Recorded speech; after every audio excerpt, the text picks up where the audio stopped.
Disclaimer. This video's information is being provided for informational, educational, and general interest purposes only. The information in this video is not intended to shock, enrage, or otherwise provoke the viewer. The sole purpose of this video was to raise awareness of true crime-related events.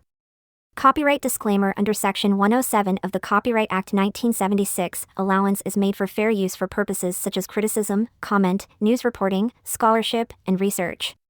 Fair use is a use permitted by copyright statute that might otherwise be infringing. Non-profit, educational, or personal use tips the balance in favor of fair use.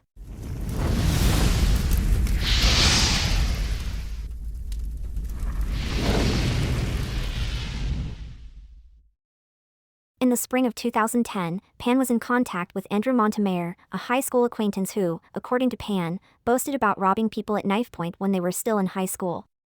Montemayor disputes Pan's claim. Ricardo Duncan, a goth kid who Pan claimed she paid $1,500 to kill her father in the parking lot of his workplace, was introduced to her by Montemayor. According to Duncan, she once gave him $200 for a night out, but he gave it back, and when she asked him to kill her parents, he refused. When Pan and Wong reconnected, they allegedly devised a scheme to hire a hitman to kill her parents for $10,000, with the understanding that she would then inherit $500,000. They intended to cohabitate.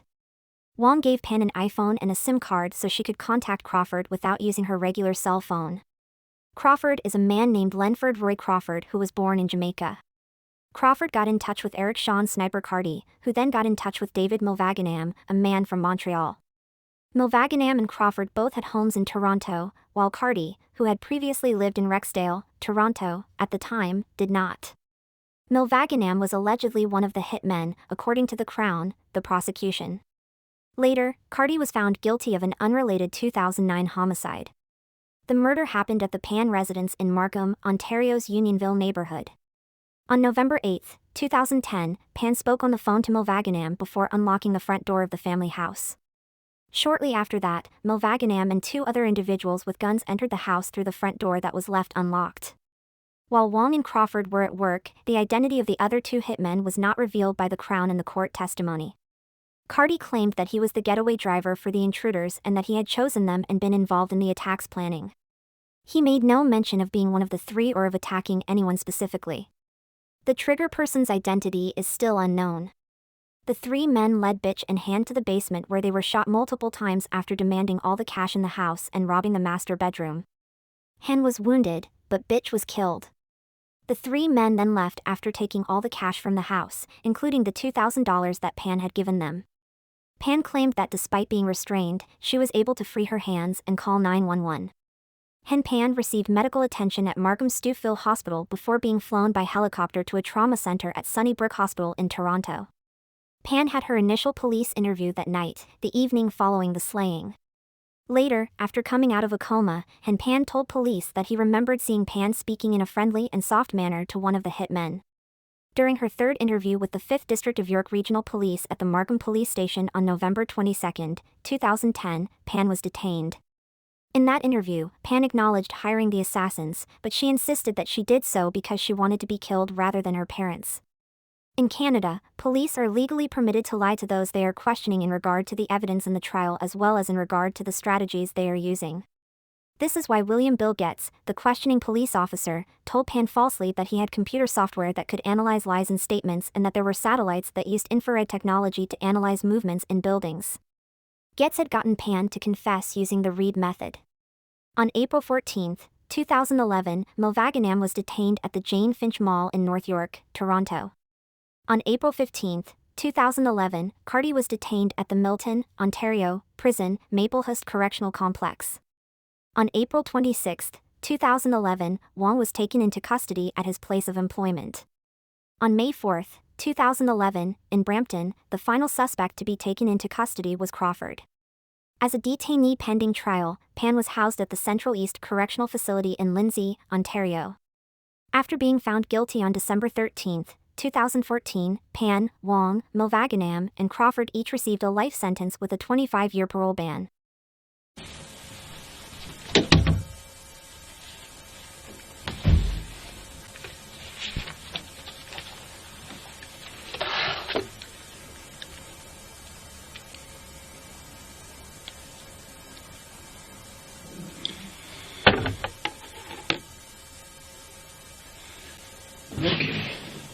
So today is now, I just want to make sure that our recordings are on. Just give me 1 second.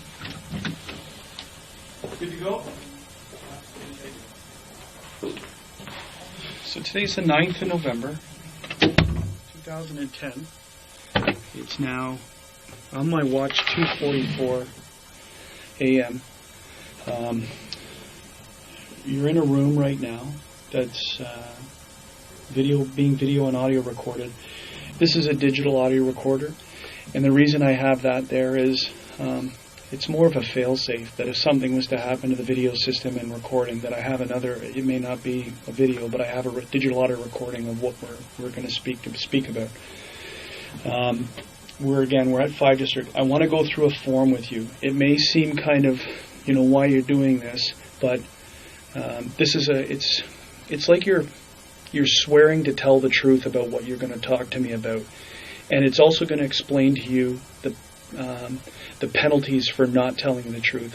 I don't expect you to help me, but for a homicide investigation, anyone who's very close to the investigation, we do this with. Okay? So this isn't suspecting that you're not going to tell the truth. This is more of a feature that you understand the importance of telling the complete truth. Okay? As much as I can remember. That's all I asked for, but so this form, please don't take it personal. Okay? But it's something we go through with everyone. Okay? If you have any questions about the form, so I'm going to read this form to you. Then someone's going to come in here with either a Bible or affirm, whatever your choice is, that whatever you tell will be the truth, okay? And then from that point, I'm going to go on and we're going to ask questions, okay? So, first off, I want you to identify yourself. Speak loudly. There are mics in here. This is a new room for me. I don't know where they are, but I need to hear a nice, clear voice. So if you can identify yourself for me. My name is Jennifer Pan. Can you spell your last name, Jennifer? P-A-N, Pan. Pan. Okay, do you understand that everything that is being said in this room is being videotaped, audio recorded, and digitally audio recorded? Yes. I ask you to introduce yourself, which you already have, and that you consent to this tape being made.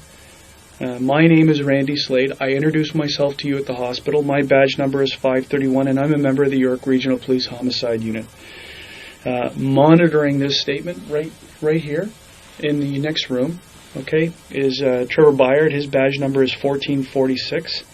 As I indicated when this tape started, today is Tuesday, the 9th day of November 2010, and the time when I started was 2:44 in the morning. We're presently at 5 District in the town of Markham in the regional municipality of York.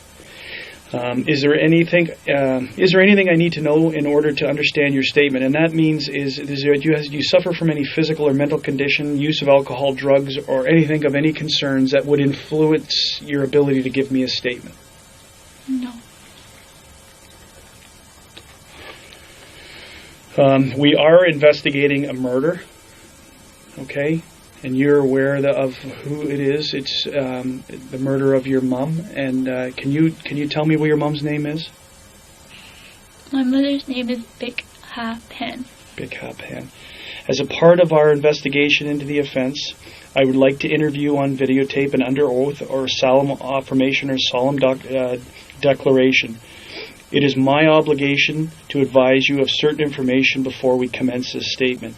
You may be a witness in the court concerning the events you are about to describe in your statement. If at any time you change your statement or claim not to remember the events, the content of this video statement you now give may be used as evidence in court. Do you understand? Yes, I do. I'm going to get you some Kleenex in a second, okay? You have nothing to apologize to me for, Jennifer. It's going to be tough, but you know the importance of this statement, okay? But you have nothing to apologize to me about. I'm here to help you, okay? It is also my obligation to advise you that fabricating evidence, this stuff is the penalties for lying, as I explained to you earlier. Fabricating evidence with the intent to mislead is an offense under Section 137 of the Criminal Code. If you give a false statement under oath, you may be charged with fabricating evidence. If convicted of fabricating evidence, you may be sentenced up to 14 years in jail. It is also an offense under Section 139 of the Criminal Code to obstruct by willfully attempting to obstruct, pervert, or defeat the course of justice. You may be charged if you obstruct justice. If convicted of obstructing justice, you could be sentenced up to 10 years in jail. It is also an offense under Section 140 of the Criminal Code to commit public mischief by causing a police officer to start or continue an investigation by making a false statement that accuses some other person of committing an offense. And you may be charged if you commit public mischief. If convicted of public mischief, you could be sentenced up to 5 years. If you are charged with one or more of these offenses, this statement may be used in court against you. Do you understand the criminal sanctions of what I have explained to you? Yes. Do you understand the criminal consequences of making a false statement? Yes. Do you understand that it is your choice whether or not to give a statement? Yes. Do you understand the importance of telling the truth? Yes, I do. With respect to this investigation? If you have spoken to any police officer or person in authority in connection with the investigation, I want it clearly understood that I do not want it to influence you in making a statement. Do you understand? Yes. Do you have any questions? So basically, just start anew right now. So what I've just explained to you is you're here voluntarily to help us, that you don't have to talk to us if you don't want to, but the importance of talking to us, and if you're talking to us, the importance of telling the truth. And if you don't tell the truth, there's criminal consequences for not telling the truth. That's all that stuff had to deal with. Okay? You can't point the finger at someone else. You can't tell us to go off in a different direction. You just got to tell us the truth. What I know. Exactly. And do you have any questions with respect to what I've just told you? It's just like sitting, sometimes like parts come back that I didn't remember when I spoke. No one is, and that's the process. This is going to be a long process. This is an initial statement from you. We may, as you remember other things, you may be asked, you may want to come in and tell us things. Okay? No one is going to tell you how to give a perfect statement. You just do it the best you can, given what you're dealing with. Okay? Any other questions? Are you prepared to give a statement under oath or solemn affirmation or declaration? Yes. Okay, so I'm gonna get. There's a commissioner of oaths who's gonna come in and deal with this right now with you. It's just a filling out of this last portion, right here, and I'm gonna get you some Kleenex too while she's talking to you. Okay.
I'm going to ask you to spell your first and last name for me.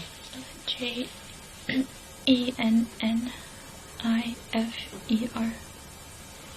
Pan, Pan. Hello, my name is Andrew Lespiru. I'm a Commissioner of Oaths with York Regional Police. I'm here so you can give a truthful statement either by solemn affirmation or swearing on the Bible. Which do you prefer? Swearing on the Bible. Okay, just put your hand on the Bible. Do you, Jennifer Pan, swear that the evidence you shall give on this investigation shall be the truth, the whole truth, and nothing but the truth, so help you God? I do.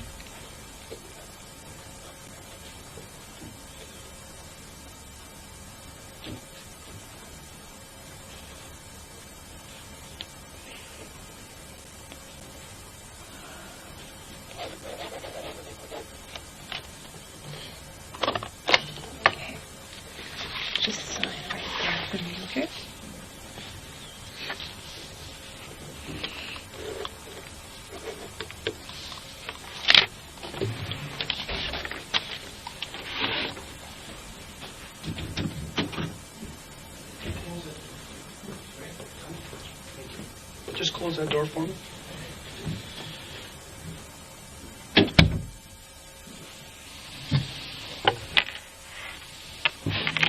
Okay. So we're through the forms. That's the administrative process about this. Now I want you to sort of take yourself back to earlier on today, yesterday, meaning the 8th of November, and tell me about your day. Okay, start at any point in time, wherever you feel comfortable, and then we're gonna move forward. Okay. Yesterday, probably around 9 o'clock in the morning, 9:30. My mother, she woke me up and she told me that she was going to go in to visit my grandfather, who was ill, and that she was going to go over and pick up my aunt to go. Once we stepped out of the house, there were a few police officers barricading the driveway, and so she called me down, and when I came down, the officers just said that there was like a gas leak in the area, and they were just as precaution evacuating. And before we could walk over to a safer place, they said that the evacuation had been moved to somewhere else, that it was safe to go back home.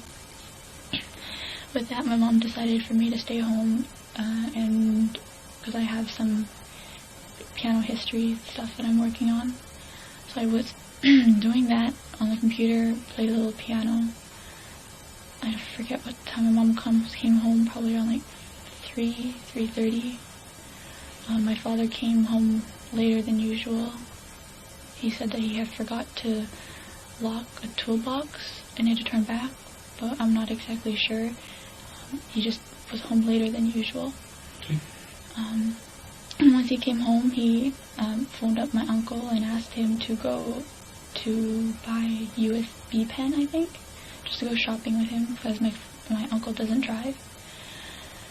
They left, so my mom had prepared dinner because she was heading to go dancing that night, line dancing. She does it every Monday, and so her and I sat down for dinner first. And then after my father came home, he did that, and then a friend of mine came over. We do TV night every so often. So my dad, I guess, went up on the computer as he always does, and I was downstairs with my friend watching movies, and my mom was out dancing. My friend left around 9, I believe. Mm-hmm. And then I upstairs in my room, called it a night with the TV on, talking on the phone with a friend of mine. And then shortly after, my mom came home. I believe that was around 9:30 or so. She was rummaging downstairs. I didn't think anything of it. And then suddenly I just heard my mom calling for my dad to come down. And that's when I lowered the volume on my TV. And I could hear the voices weren't any voices I was very familiar with. And so I was scared and I couldn't move. I just sat in my room for a while. And then I thought I heard them all leave the top floor, and I peered out of my bedroom door. And a guy was there, and he came at me and had string in his hands and tied my arms back and said, "I have a gun behind your back. Do what I say. If you do what I say, then no one will get hurt. Where is the money? Show me where your money is."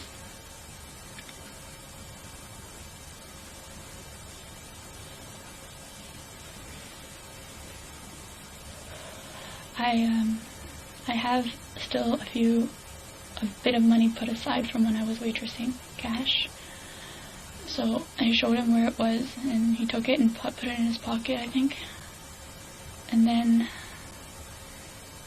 that's where they pushed me to my parents' room and asked me where the money was there, and I didn't really know. So they kind of one was right beside me, blocking my way to the door, while the other ones turned over the bed to find some more cash in my mom's bedside table.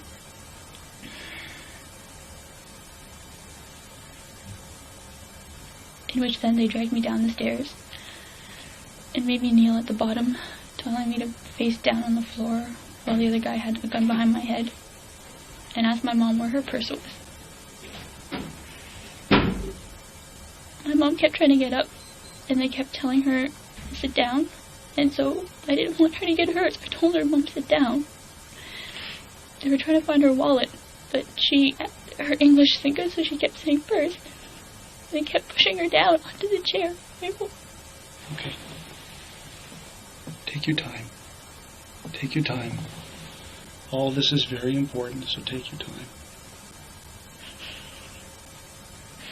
They kept all the lights off on the main floor. The only time there was light was when they opened the fridge door to see if they could find where my mom's purse was. At that point, I saw 3 figures of men. One with a hoodie, like the one I could see the most clearly, he had a hoodie on, and I believe he had a bandana of some sort covering from like his lower, under his eyes down. And then, for some reason, I think one of the gentlemen asked my father if he had money in his wallet and where his wallet was. So they took me, because I was next to the stairwell, they took me up the stairs to show them where my father's wallet was. But I didn't know. They had turned the room upside down. I didn't know where his pants were at that time. And then, after they had gotten that, they had taken me and they tied me to the top of the banister. Just with one string, I could still move, but I was afraid to because the one guy just had that gun.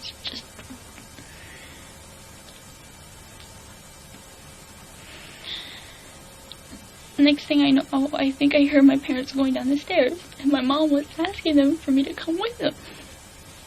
They wouldn't let me come with them.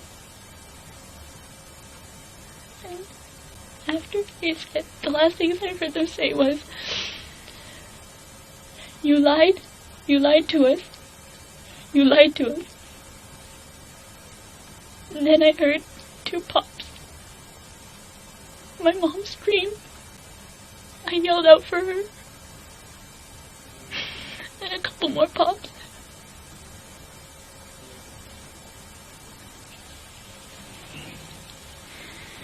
Take your time. Take your time.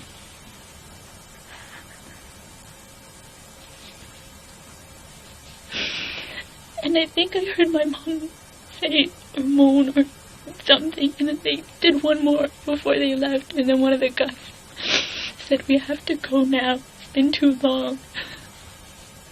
And then they ran out the door, and I think once they were out the door, I heard my dad go up the stairs, and at that point, I had my phone on me, behind me, that I had hidden there that they didn't know about. So when I thought that they had heard them all leave, and my dad ran up the stairs, I whipped up the phone and I called 911. But I still hadn't heard anything from my mom, and all I could hear was my dad running on the street, just moaning and making sounds.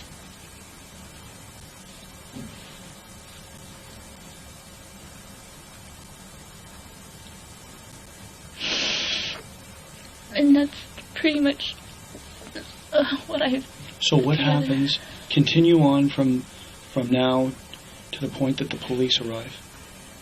I was just on the phone with the secretary or the operator, and I begged her not to leave me alone, and that my dad was outside. I was yelling to him, but he wouldn't come in. I don't know if he didn't hear me, he didn't come in. I think he went to go look for help.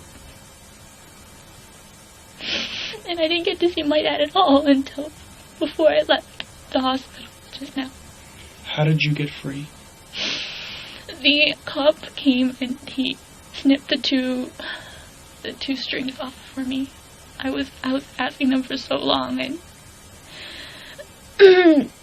they said they couldn't untie me until they knew how to properly untie the string. Okay. So we've gone through a very tough portion, and now we're sort of going to go back clinically try and I want you to put yourself now as a figure looking down at what you see. Okay. So you go back. You're up in your room at 9:30. Correct. Like 9:30. Right? You're on the phone. Who are you on the phone with? With a friend of mine, an old coworker. An old coworker. Are you on the phone with that person when you hear these voices that you don't recognize? Yes. And do you remain on the phone with this person, or when does that conversation end? It ended when I heard my mother asking my father to come down the stairs. And normally they don't communicate very well sometimes. So what I did was I told my friend I'll call you back. And I hung up, stuck the phone in the back pocket, and started to go out the door. And that's when I noticed that there were men running around. Okay, so let's back up again. When you hear your mom come, do you hear your mom in the house? She was in the house. I had gone down the stairs. Did you hear, so before this is when did you hear your mom for the first time in the house? When she came home.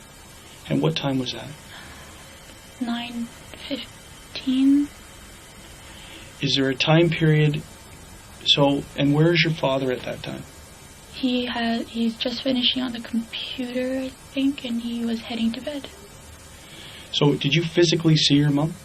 Yes. And at that time there was no one strange in the house? No, she was on the downstairs sofa. She was watching TV when I last saw her. Okay. Where is so between that time that you see her and you leave her on the sofa until you hear the noises, the strange, the voices as you describe them, how long is that? Maybe a half hour. A half an hour? Where is it your mom was before here? She goes dancing every Monday at I'd like to say St. Paul, but I'm not 100% sure. And where is St. Paul's? Because I don't know if she's moved locations from the last time she does lessons. Yeah. The last one I remember, she said that there was one on Birchmount and Finch. Yeah, Birchmount and Finch on the southwest corner. Of Birchmount and Finch? Yeah. I know the area, okay. She used to dance there, but I'm not 100% sure whether she moved to with somebody else. She goes dancing with a few relatives as well. Okay. Would she have been there with a few relatives tonight? Is that the normal thing? On the one night I forgot to ask. Normally, the normal is that she goes with one or two friends, one from across the street and one relative just on the other side of the 407. What are their names?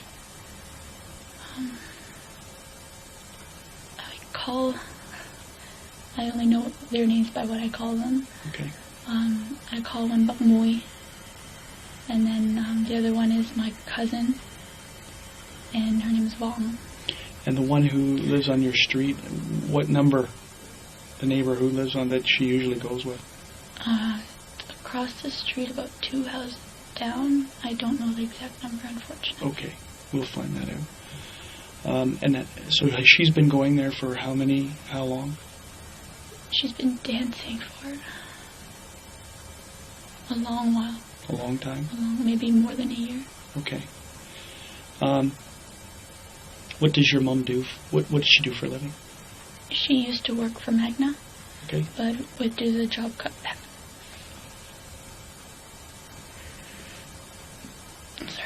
Due to the job cutback, she was unemployed but could not find employment. Okay. And so she's been at home looking for a job, and recently I think her pension's done.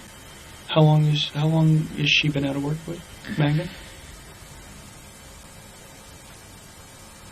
I'd say at least a year and a half.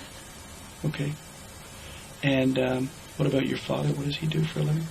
He also works for the car company, they just changed their names. Something Cobell and Stel. What does he do? He wears many hats from like assembly line worker, but I think his title is tool and die operator. Okay. So 9:15, you see your mom down on the downstairs couch, and you see your dad. He's at the computer. And where is the computer located? Upstairs, right beside his room. Right He's in a separate room beside his room. Okay. And you're going to bed. You're going up to your room to watch TV and turn down for the night. Yep. And then approximately, again, how long later that you hear these voices? My mom had to be home for maybe 20 minutes. Don't really have that window. I think around like maybe 9:40. 9:40? Okay.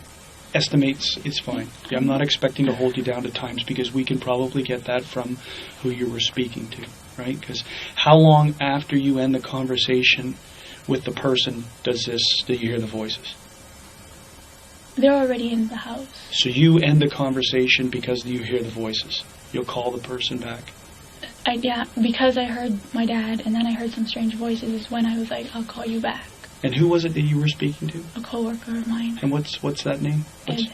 Edward. Edward, you know Edward's last name? Pacific Adore. Okay. So, what is it that you hear that causes your father to go downstairs? My mother calling for him.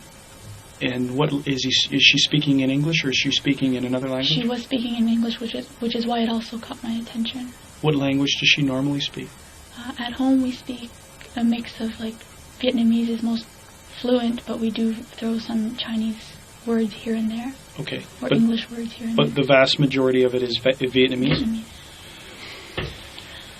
What is the first, when you hear can you hear them talking downstairs, the unknown voices?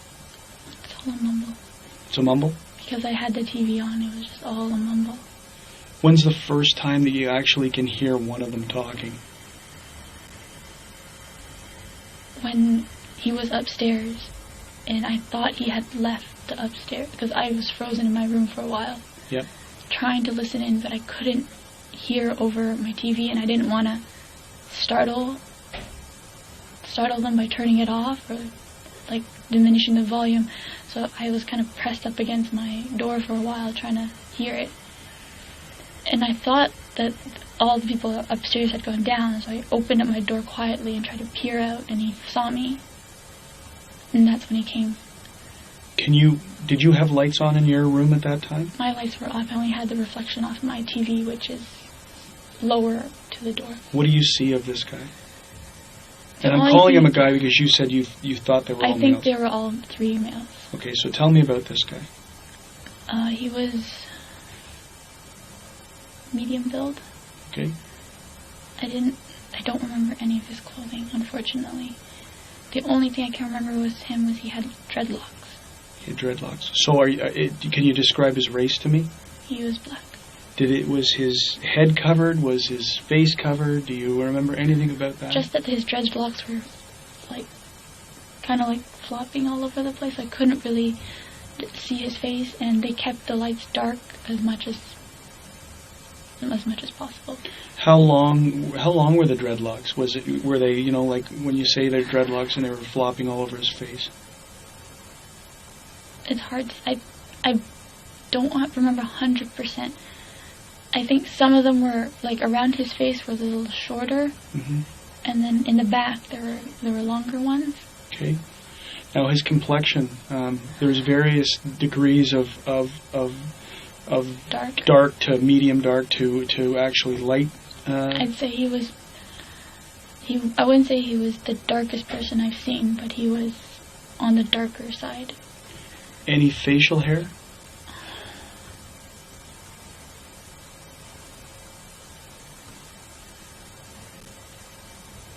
I'd like to say maybe. Say only what you can think. Sure. Just say what you think. I don't want you to say what you're. But I don't want to say something wrong. Exactly. So if you don't know, then it's okay to say. It's okay to say. Sure. Okay. So, can you give an age approximation for this guy?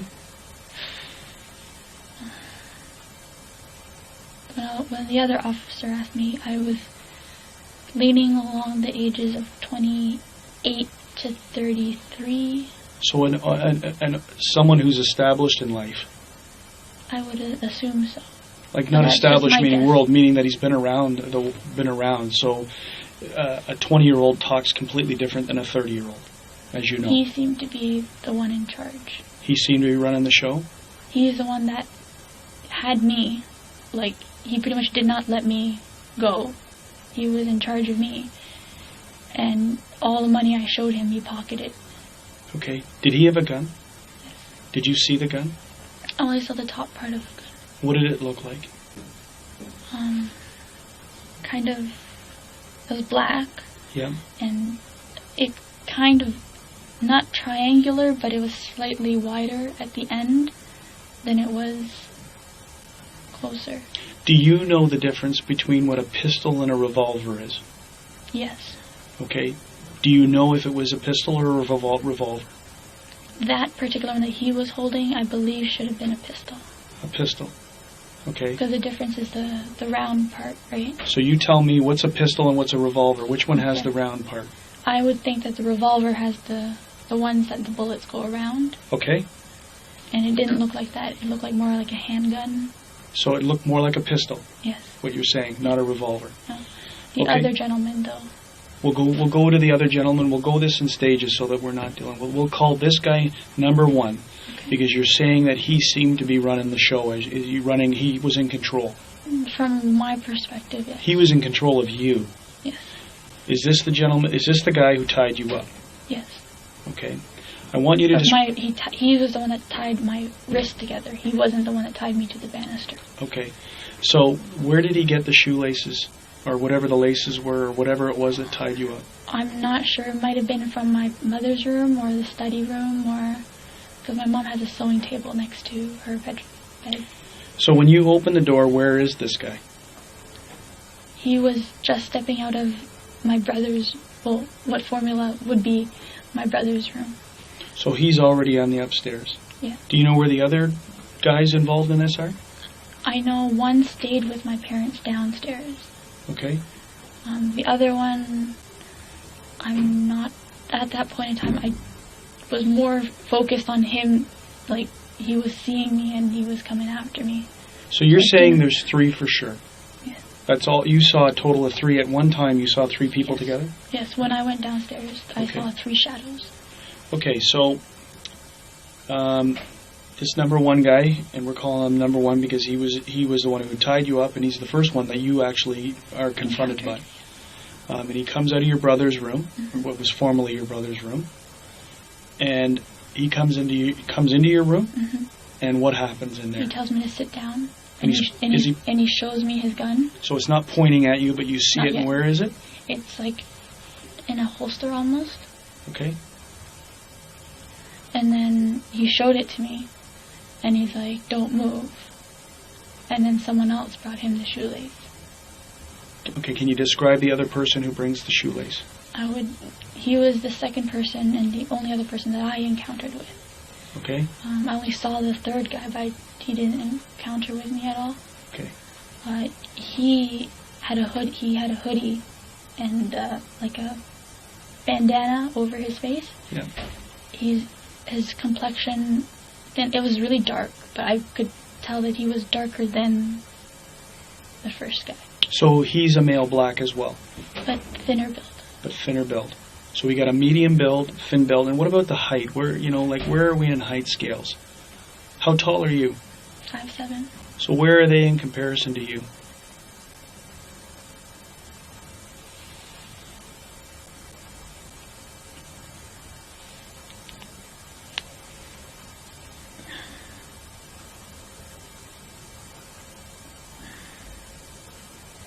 I'd say one was pretty much right around my height level. And which guy is that? The medium build. The first guy you encounter who shows you the gun. Yeah. And eventually ties your wrists together. He's about your height, so he's somewhere in the area 5'6" to 5'8", 7. 5'6" to 7. 7, I'd say. Okay. And the other guy, I'd say around 5'8", maybe smidget higher, lower, and 8. So he's taller than you, but not much. Not much. Okay. Now, the first guy who spoke to you, what kind of, did he have any accent? Was None it that clear? I could make out. Was it clear English? English. Unbroken? Unbroken. No accent? From the terms he used, I didn't get to pick up an accent, no. He used short phrases. He sounded Canadian? I would say, yes, he was born here. He was born here. Okay. So number 2 guy you see with the bandana, and he's got a darker complexion, and he's thinner. Yes. And he's about 5'8". With a hoodie. With a hoodie. Is it black hoodie, or what color is it? It was all really dark, Yeah. so I'm assuming he was wearing black. What about the bandana? Can you see a color on the bandana? It was very dark as well. Okay. Anything distinguishing about his eyes? I didn't look straight into his eyes, no. Any other portions of clothing that you recognized? No, unfortunately. Okay, how about this guy's language? Did he speak to you? He didn't speak at all. Nothing. He just nodded. He nodded. Who seemed to be giving the directions? Number 1. First guy you encountered seemed to be telling everyone what to do? From what you can tell. Okay, so now they're both upstairs with you. Where are your parents? They're in the living room. They're in the living room. And now what happens? They take me downstairs. Have they tied you now? Yep, the number 1 has tied me, Okay. and now they're taking me down the stairs. Describe first how he's tied you. He grabbed my arm, and he pulled it to the back and said, give me your other arm as well. Okay. And then I was trying to make a wide X so that I could later loosen if I needed it to, but he had pulled really, really tight. And Okay. I guess he felt my flinch, and that's when he quickly tied the second knot, I think. I don't exactly know. All I know is I flinched, and then it got tighter. So you were bound behind you. Behind me, yes. Okay. And then you're taken downstairs. Tell me what happens down there. They sit me right at the bottom of the stairs, slightly out, not exactly directly at the bottom of the stairwell, but just slightly over a little. And the third guy, who I didn't encounter, but he was there, he was like, where's your money? Cooperate with us. And then my mom's yelling, and don't hurt us, and my money's in my wallet, just please leave my paperwork. This third guy who you're now describing, do you see him ever? Only as a shadow? Because there's a wall, partial wall, and he was right in that vision, over my father, but partially in that vision. Describe his voice to me. It had just a very, very slight accent. Do you recognize the accent? I can't definitively say which accent it was. So it was more like a Guyanese or Jamaican accent. Okay. So it's an island accent. It's not what you would call. It's not an Asian accent. No. It's not like a Western European German or anything like this. This is something you recognize as being South Asian or Caribbean. Caribbean, yeah. Caribbean. Okay. When the guy upstairs, number 1 guy, who we described as our number 1 guy with the dreadlocks, or with the dreadlocks, right? When he shows you the gun, do you see anything on his hands? Gloves. He's wearing gloves? Number 1 was wearing gloves. What about anyone else? The other guy, the second guy? I don't remember. He must have been, but I can't 100% say. All I saw was that number 1 had gloves in his hands. Do you recognize, or can you describe the type of gloves he had in his hands? Leather gloves. Leather gloves? Okay, so they're not like surgical gloves? They're not surgical gloves. They weren't or skating gloves or wool gloves. I'm pretty sure they were leather gloves. Leather gloves. Okay. So now you're downstairs. You're sitting in the stairs? They told me to sit at the bottom of the stairs. Are you on the floor or on the floor? On the floor. Your parents are in the living room? Yes. How many people are with you, and how many people are with your parents? 1 with me, the guy in the corner with my parents, and the third guy kind of going between? Going between. Where's the purse? Sit down. Where's the purse? Sit down. He's the guy who you describe as the thinner build, medium, and he was upstairs with you. Okay.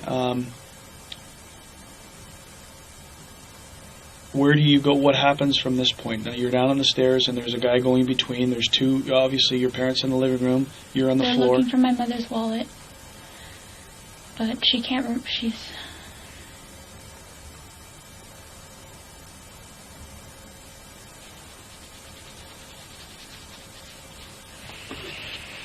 Take a deep breath.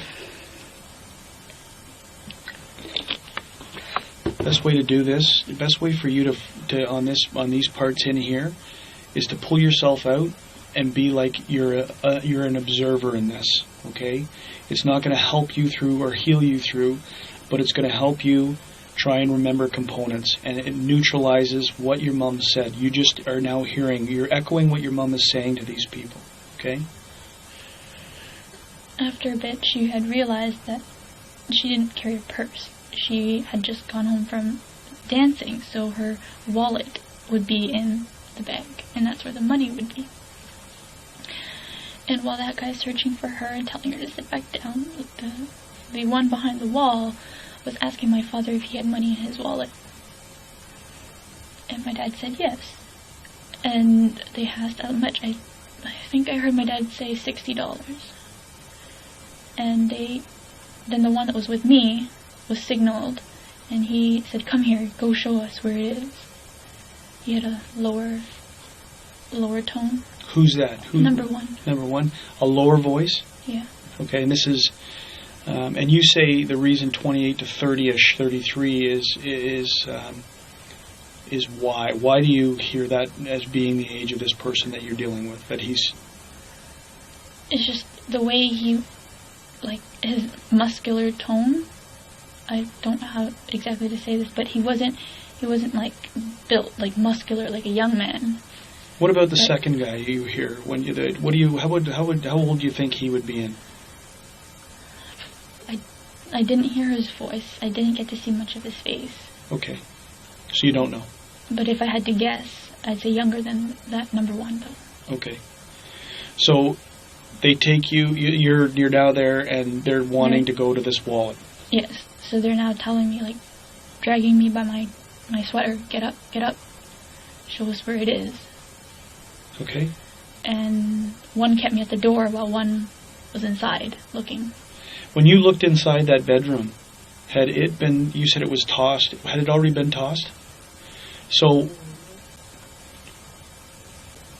they were in, so the room had been tossed prior to you opening the door to see? See, yes. Okay. Because that's when I figured out what was happening, and I kind of froze. So I heard them moving stuff around.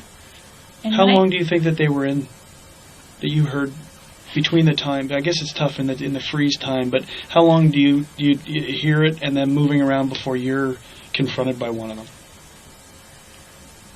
Less than 5. Less than 5 minutes? Okay. It's just time's all over the place. I understand that. It's your estimation. It's about 5 minutes, maybe. Okay, so you're now upstairs, and who's inside the room looking for this wallet? In your dad's. I'm guessing number 2, because by the time I was found, number 2 wasn't on the first floor. He had gone back down. Oh, no. I mean when you're back up. Oh, sorry, back. when you're now back upstairs and they're looking for your dad's wallet. Mm-hmm. Who's with you and who's turning the room? Number 1 has me. Okay. And number 2 is the one looking and flipping, and where is it here? Is it over there? And number 1 keeps saying, "Time, we're running out of time. Faster, it's taking too long." Okay. How long is he in that room for? Maybe just a few minutes, a few moments. Okay. Not that long. Do they find what they're looking for? I don't remember. Okay. What happens next? He decides to tie me down to the banister. Okay. That he didn't want to take me downstairs anymore. So you're now tied to the banister? Yep, he calls for Cuzzy. So He's like, "Get Cuzzy to give me that string I just gave him." And who is he talking to? Number 2. So he says to number 2, "Tell Cuzzy to get me that string." Do you hear any other names during this whole time? Cuzzy. Just Cuzzy. Cuzzy. Okay. So now what happens? They tied my arm to the banister. Did number 2 go downstairs? Yes. He followed the directions? Yes. And he comes back upstairs with the string? Yes. And you get tied to the banister? Yes. Okay. Continue. And the next thing I can hear are them telling my parents to move to the basement. Okay. And I'm asking them, why, where are you going? And my mom's yelling to me, I want my daughter. Why can't my daughter come too? I want my daughter. Who goes down to the basement? Can you see that from where you're sitting? My back is towards the wall. Do you hear anyone else in the main level? Where your parents were? Like, you can hear, if people are trucking down the stairs, you hear your parents going down the stairs. Do you hear like 5 sets of footsteps going down there, or can't you hear that? It was just such a distress. I don't exactly know how many people went down. Okay. Did you ever see a gun on anyone else? Because number 2 and number 3, as we'll call them. Number 3 is the unknown guy who you just hear, who we hear as Cuzzy, and you hear him with a slight island Caribbean accent. Okay. Yes. One of those 2, like they dress very similar, like very thin build. You saw number 3? You can describe. Like just briefly, like through the reflection from the lamppost on the street. Yeah. Through my through the sheer curtains. Yeah. I just saw briefly. He was quite thin build. Another thin build guy. Yeah. Similar to number 2. Yes. And what about the gun? Did you see another gun? I saw the tip of his gun because he had pointed it out at my father, and that one was a revolver. Like, it had the rotating. You saw the cylinder. Yeah. The rotating cylinder portion of the gun. Yeah. You saw that. Yeah. Okay. And what color was the gun?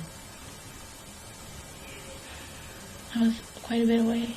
Okay. And how did you see how did you see this? Did you see it as a silhouette, or did you actually physically see the gun? I was on the floor kneeling when he was asking my father for his wallet. Yes. He had pointed it out, and I was told to keep my head down, but I kind of looked up like peripheral here, and then I saw that. So what portion of the gun are you seeing? Are you seeing him holding with the handle and the revolver? Because the cylinder portion sticks right. Yeah, like right close by here. Can you see him wearing gloves, or can you see him? Honestly, the lights were all out on that side of the house. Okay. But in your estimation, it's a revolver because of what you... I saw what it looked like. Okay. You see nothing else about his clothing or anything else that he's wearing? Unfortunately, I wish I could have, but... No, that's all. We just have to make sure that that we understand. So when you're tied to the banister, right, and your parents are now going down to the basement, do you hear or see anyone else upstairs while that's happening? Or no down one there? came back upstairs for me. No one came back upstairs for you. Okay. Can you hear the voices down, other than your parents, can you hear their voices down there? All I could hear was, this is taking too long. Who's saying that? Whose voice is that? You hear all 3 voices. You can distinguish them. Whose do you hear saying this is taking too long? Because it was said to you upstairs, right? Who said that to you upstairs? Who was saying that upstairs? This is taking number 1. Is that the same voice that you hear saying it downstairs? Yes.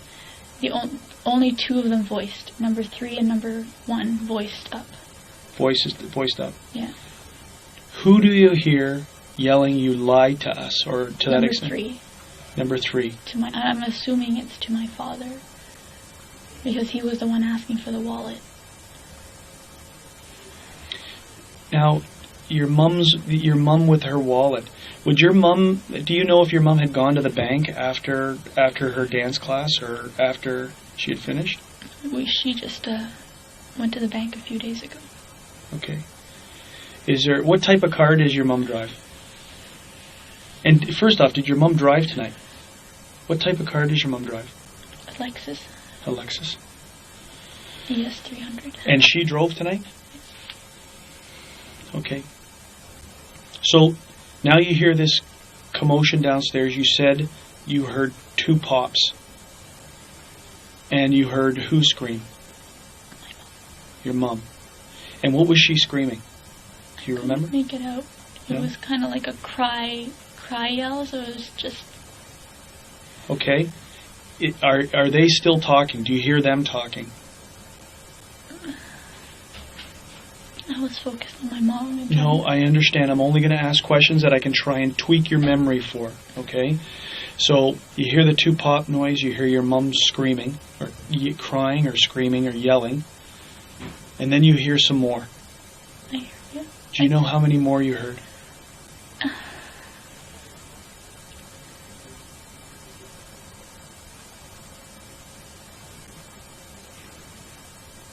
There was a set. But I don't want to say this wrong. Say it what you think and what you believe. So you're not, whatever you say isn't going to be wrong. Something for sure is, I don't know if it was one, and then what I'm going to tell you, and then one, Yeah. or if it was two, and then what they said I'm going to tell you, and then another one. Basically, they had made the first round, or pop, and they had said, okay, that's enough. Let's go. Who said that? Whose voice is that? Number one. Okay. And then I heard one more after that. And they were like, that's enough. Let's go. Okay. And again, that's number one. Yes. Do you hear three's voice at all? Not at that. After he had pretty much said, you...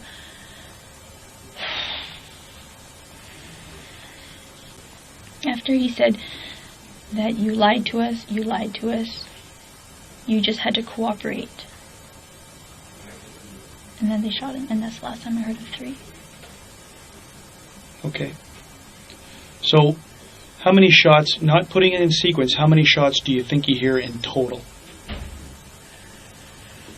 5? 5? Then what happens? And then... Talk about just them all first. You're scrambling. Okay. They're scrambling. Can you see the front door from where you are? No? Okay. Did you ever hear how they got into the house? Doorbell ring, No. kick door, nothing like that? I don't remember how they got in. I don't even know how they got in. Okay.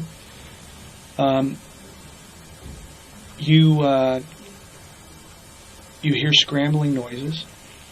What are you talking about right now? Right at this point in time. So we're back to the time they're leaving. Okay? Or you hear the scrambling noise, and I'm only assuming they leave because they're not there when we get there. Do you know which way they go out? You can't hear that. I'm pretty sure it was the front door. Yeah. But I'm not 100%. I didn't get to see anything. Like, my arms were behind my back, and I was against the banister. Yep. And the banister is twisted, so I can't see the front door. Now you hear your dad. Yeah. Right? And what's going on? So what do you hear next? After you hear the scrambling, they're gone. Because you're hearing no more. I gather that's how you assume they're gone, is because you don't hear it. Then you hear your dad. I reached for my phone at that point. And you call 911. Okay? And then what happens after you're on? I heard my dad go out, and I don't know if they damaged his throat or... How did you hear your dad? So this is the kind of importance, because did he go out the front door? How did you know he went out the front door? Because I heard him open the door. Did you hear that door open when these guys were scrambling to leave? There was just so much thudding. Is your house got an alarm system? Yes. Do you know the alarm system when the front door goes off and there's that chirping? We don't have that chirping. No? No. Is your house alarmed at night when you guys go to bed? Before the last person goes up to bed, they will alarm it. But prior to that, it doesn't get alarmed. Okay. So you hear when your father exits, you hear the door open because you hear your dog, and then I can hear like the outside noises. Okay. Like the wind coming in, and I just hear my dad. I think he's...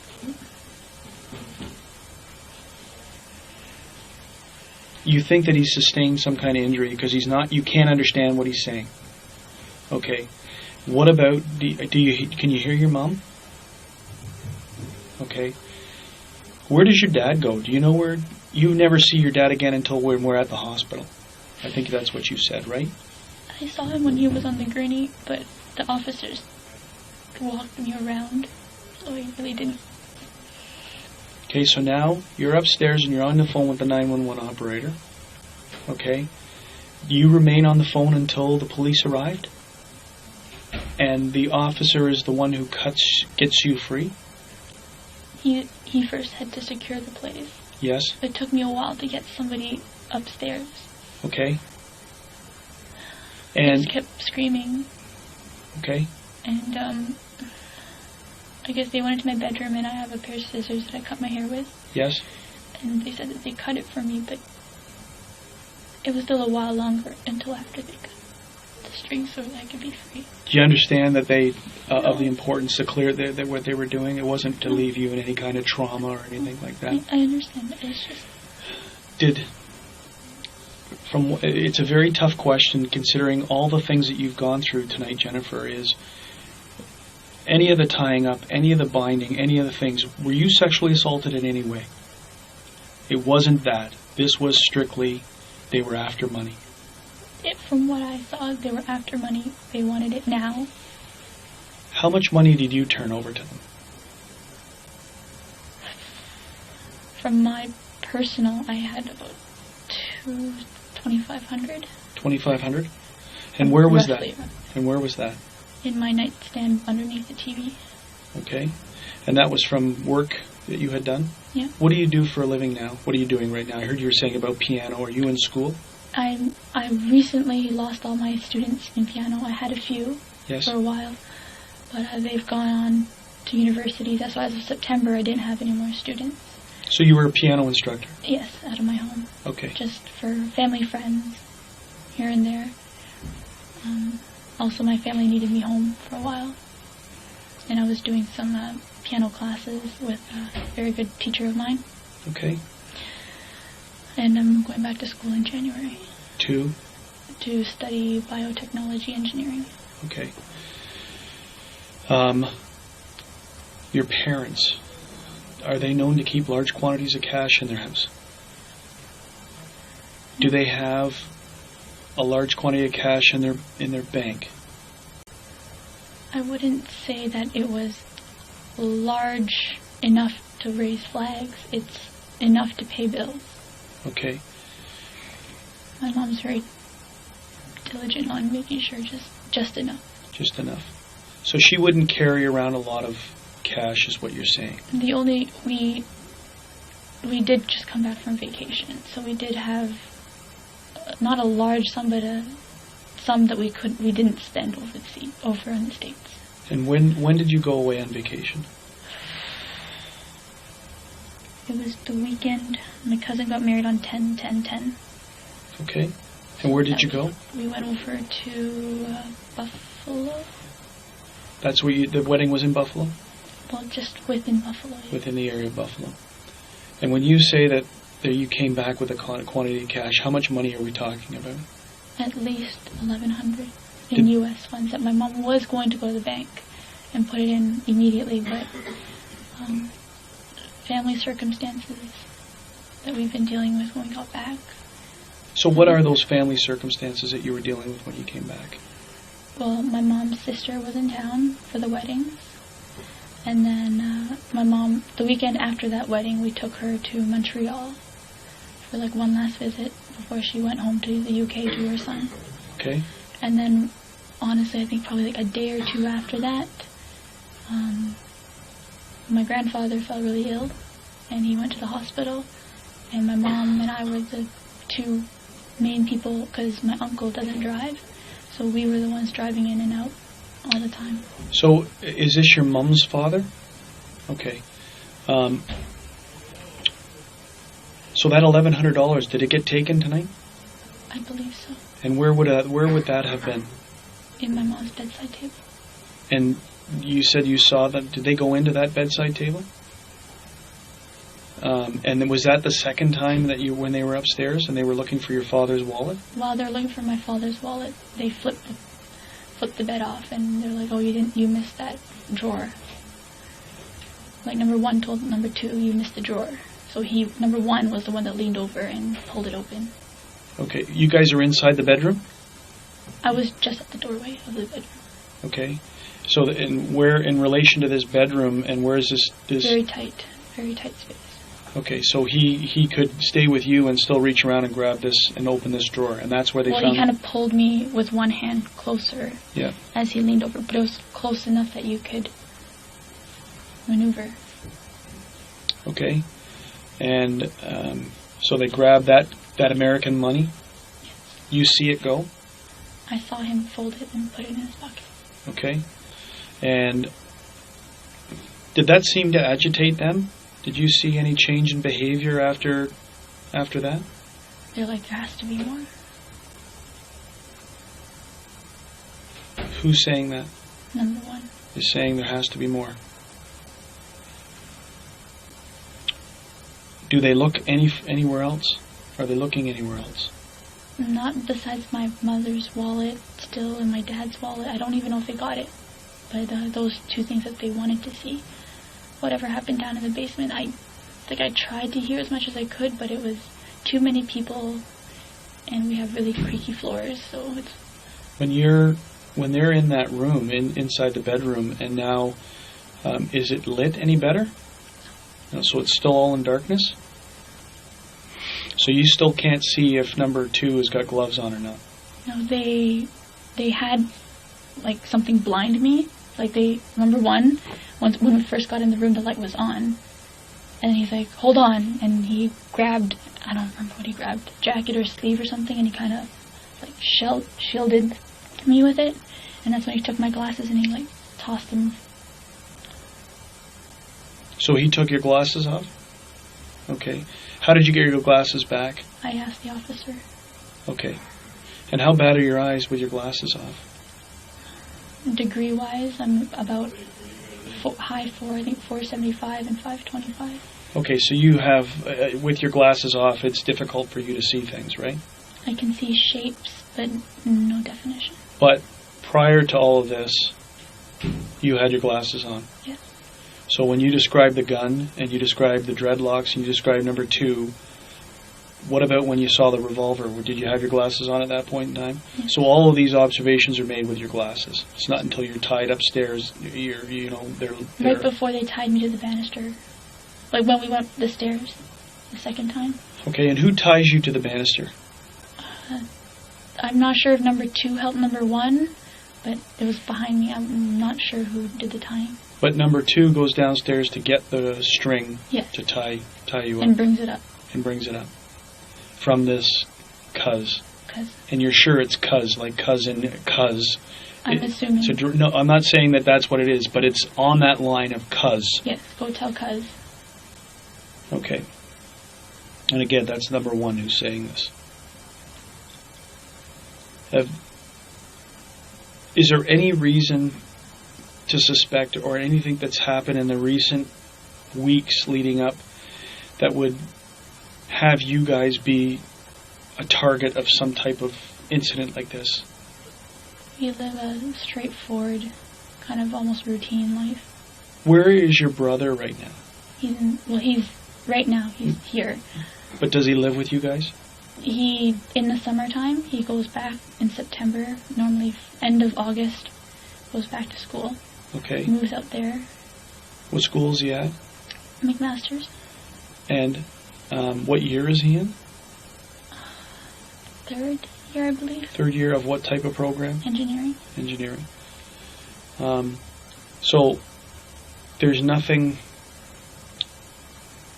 There's no. It's because of important, like there are places where there's illegal gambling going on, where people think there's large quantities of money. What, in your opinion, would cause people to target your house to think that there was a large quantity of money? I'm not sure. Now, you say your mom drives a Lexus. It could be because of the aesthetics, yes. What about your dad? He drives a Mercedes, and he loves that baby.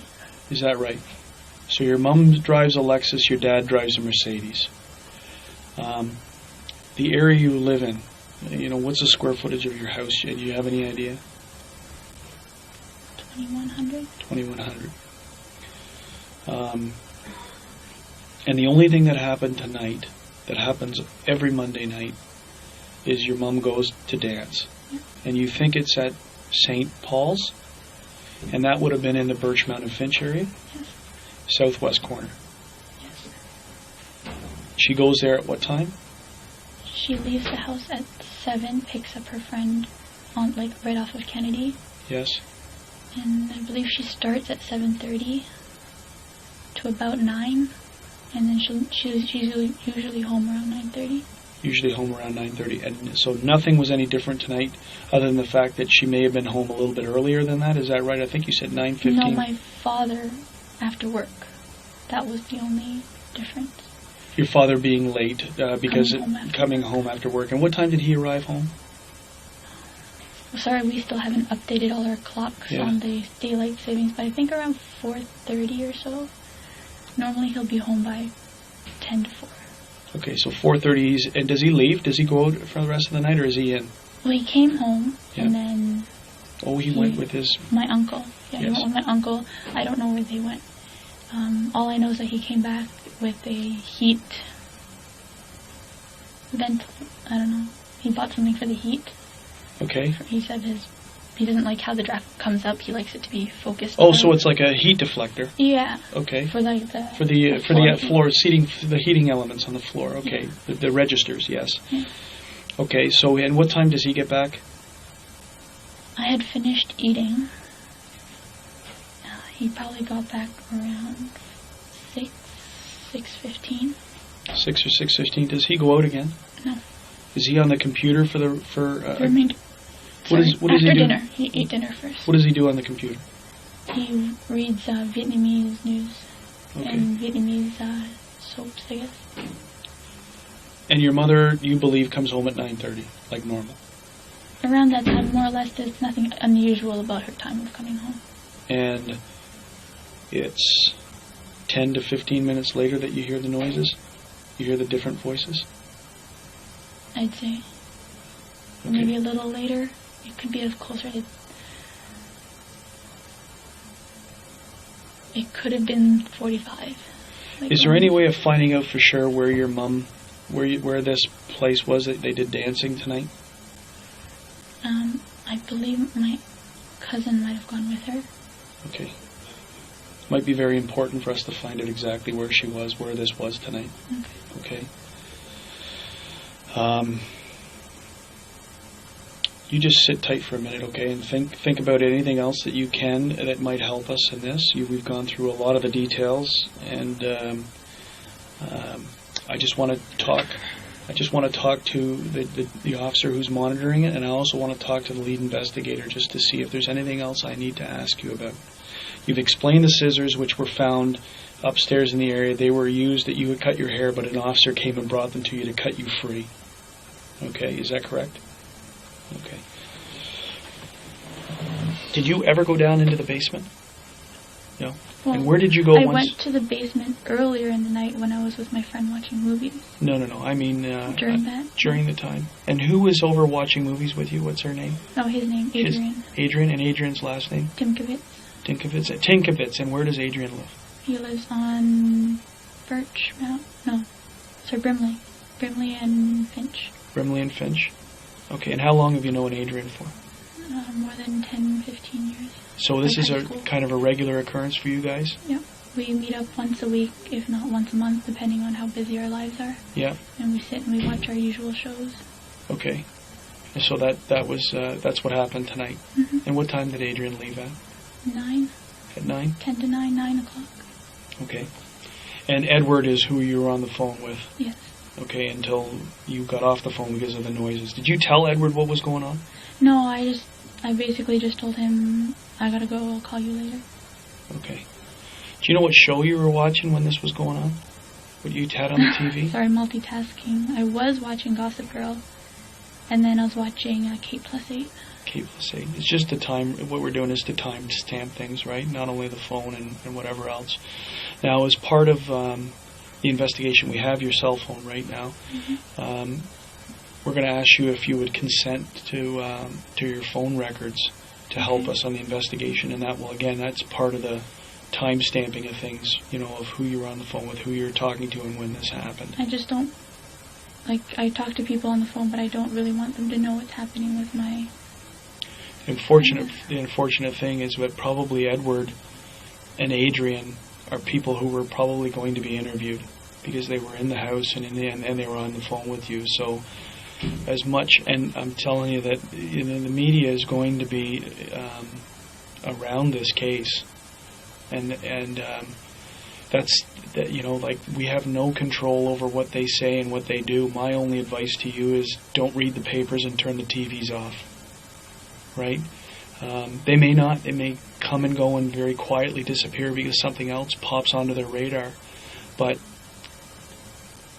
home invasion type robbery where someone is murdered can become very big news, and people wear this stuff, they hang on it. So for the next 5 to 7 days, I would say that tell your friends and your family, it's of no value for you to be listening to the news or reading about this stuff. Okay? Because it's just going to upset you even more than what you feel right now.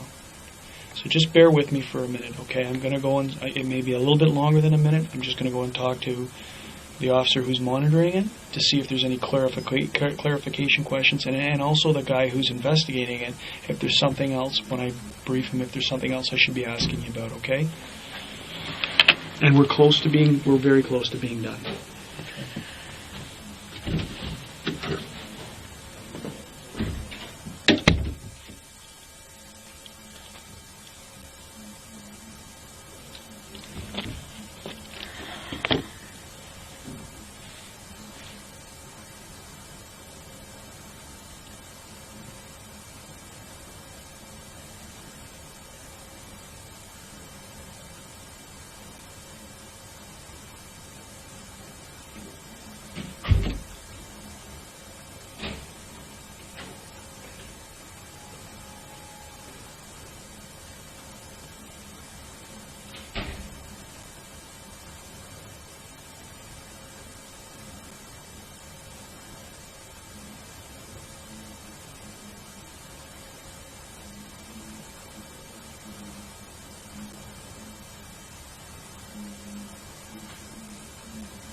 Okay, sorry. Have a seat.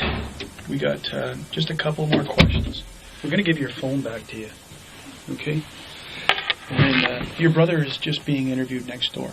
Oh, yeah, they interviewed too. Yeah, well, just because you never know, right? Any other fringe stuff that comes up, it's just more of an administration. But obviously, the relevant people to be interviewed, in my opinion, right now, are who your mum was with right after, like when she went to this line dancing or this dancing.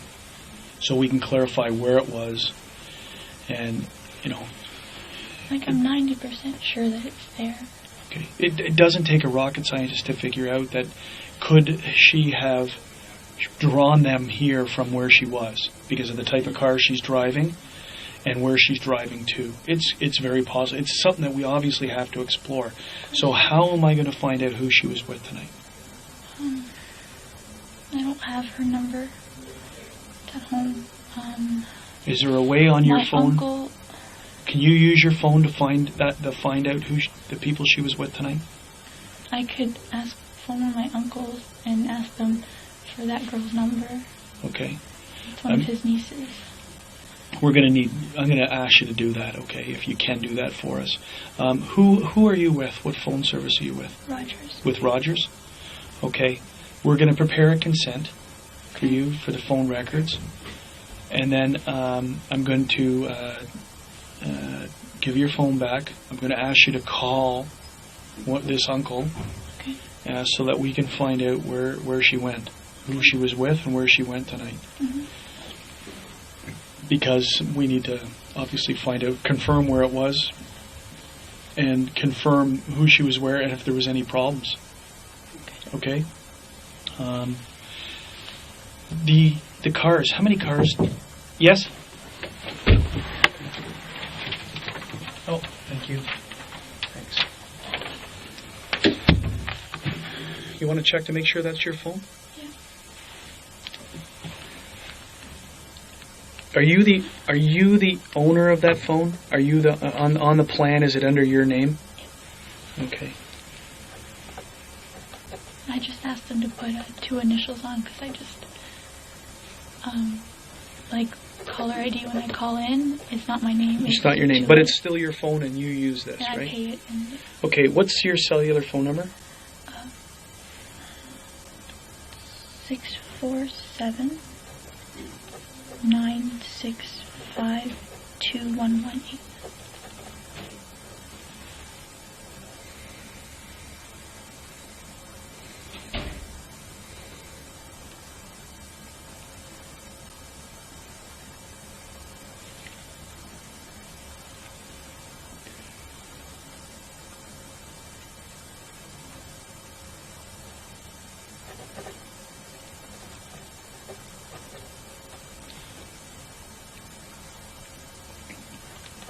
Because these things come in batches, I'm just going to extend the time period.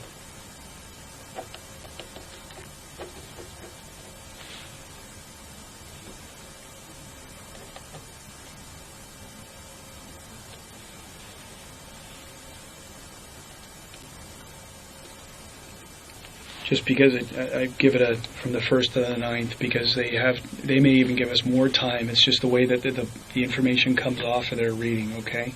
But I'll explain that to you.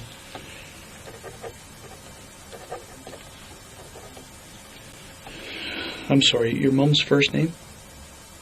B-I-C-H, separate word. B-I-C-H, separate word. H-A. H-A. Pan?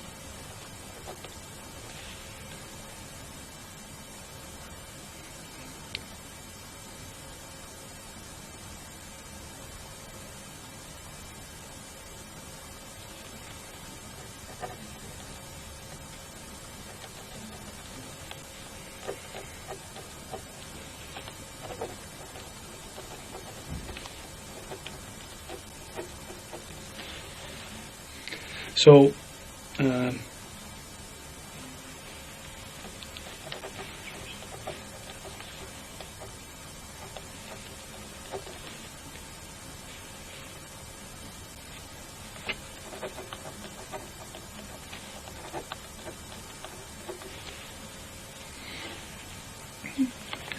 My question is, how far deep into this will I look for my phone? Just like comment, like regular phone calls to people, just stuff like that? Really, it's just the time stamping of the, we're putting 9 days down because it may come back to you that, I spoke to him, and it may be able for us to be able to identify people that we may need to go back and interview. The interest of us is obviously tonight between 9 and 10, right? But we're just asking for this. We're not asking for months and months and months. It's 9 days that we're asking for. And generally it's because we may come back to you and say, okay, we want to interview this person. And you go, I don't know where they live, but I spoke to them. Or we got the phone records, is this the same person? And we'll have their address, at least what is registered to their phone. So it's the only reason we're asking for a 9-day period. Okay. Investigatively, it's not of no real significant value other than today, right? It's only because sometimes I phone, like teachers and stuff like No, that. we're not going to go back and interview all those people. That's not our intention, right? So I need you to fill out this portion for me. So owner, subscriber, it's the same person as this. So it's you and you, your address, the telephone number, and today's date, and then your signature. And what it is before we go into it, this is all being recorded again. So it's just that you consent to giving us the records for cell phone number 647-965-2118. And you consent to allow the York Regional Police to access the phone records. The said cellular phone company authorized Rogers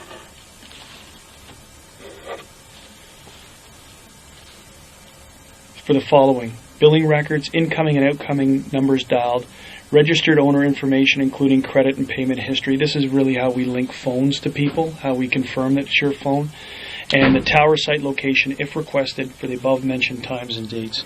And towers now become, I just dropped that. Towers become relevant in this case because of where you are when the phone call comes in on today's date, right? Is that it firms your story to saying that I was in my room when the calls came in, and that will show up on the tower site information. That's the relevance of the tower site information. It also may turn out that maybe during this time period you were targeted and you were in an area, and this enables us to go back and try and look for cameras and other things through the towers. I'm not saying it's going to happen in your case, but it's why we ask for tower sites, right? Tower sites always show, when you're on the phone, they show you where you are when you're on the phone making calls. And that the above-mentioned records are to be released to the York Regional Police for the purposes of an investigation of murder of your mum, and for the time period as stated, November 1st to November 9th. This is the part of the consent. I am voluntarily giving consent, and I know that you don't have to. You don't have to do this. This is you volunteering to do this. You may withdraw your consent at any time. I understand that these records may be used as evidence against me and may become any part of a criminal proceeding. Now, if you were lying on this, as a part of this whole process that I explained, telling us fictitious information, and it comes back, now the records can also be used against you. If you're telling the truth, really 0.3 means nothing, okay? But we have to let you know by law that we could use these against you if you're lying to us. And in consideration for Rogers Wireless, disclosing the records of the identified person above, I hereby release and discharge Rogers and its employees from any liability whatsoever in regard to disclosure. So this is what the phone companies have asked us to say, that because we're giving you this thing, the people who we got it from can't come and sue us. So it's a preamble, legal preamble. And by doing this, the owner subscriber, you're printing your name, you sign here, you print your name, your address, your subscriber number and the date, and I sign where the witness is to state that I witnessed this. And then I'm going to ask you after this to try and contact that cousin to get us the name of the people who were with your mom tonight.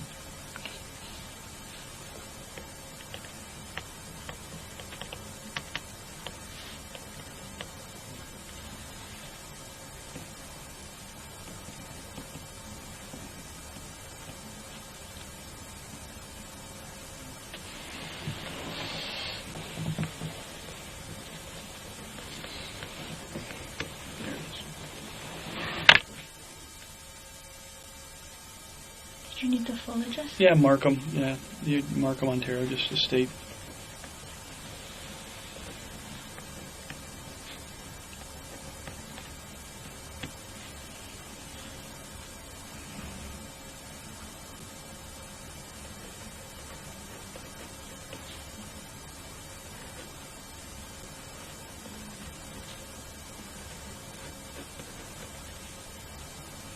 Today is now the 9th of November.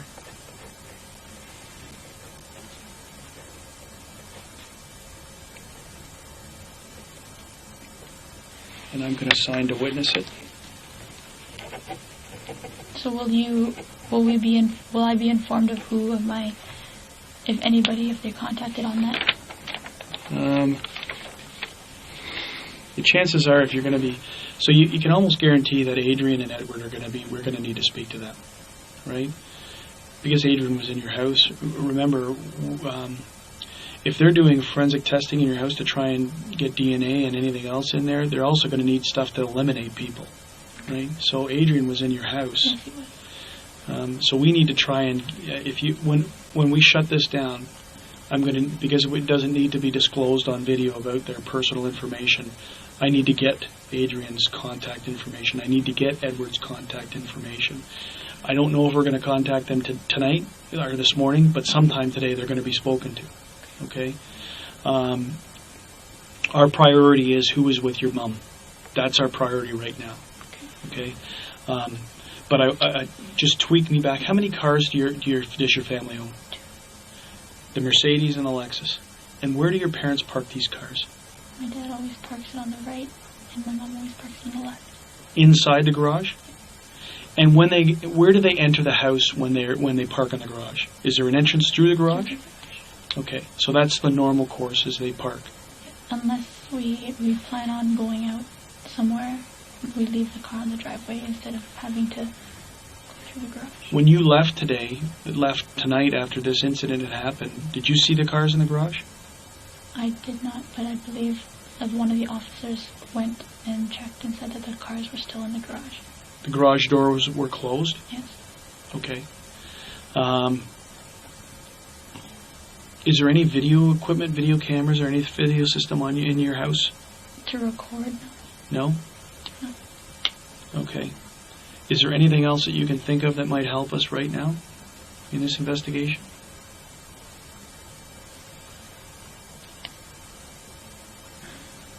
Not off the top of my head. Okay, so Okay, so you know what you told us has been under oath. Yes. I'm just making sure. Did you swear in a Bible? Yes. It was under oath. Is there anything you want to change? No. Is there anything else I should know to fully understand your statement? Suffer from, this is one of those things that people say, well, no, I'm schizophrenic, I just didn't tell you, or I suffer from mental illness or delusions, or I'm actually an alcoholic, and none of these things affect None you. of those that you said. You're competent, and this was completely voluntary, and you've told us everything you need to the best of your ability. Best as I can. Okay. So what I'm going to it is now 4:30 in the morning. I'm going to shut everything off. And then we're going to have you try and find that information for us, okay? So the recordings now are turned off. I'm going to make sure that that next door the recording's off. Of course you can use a washroom.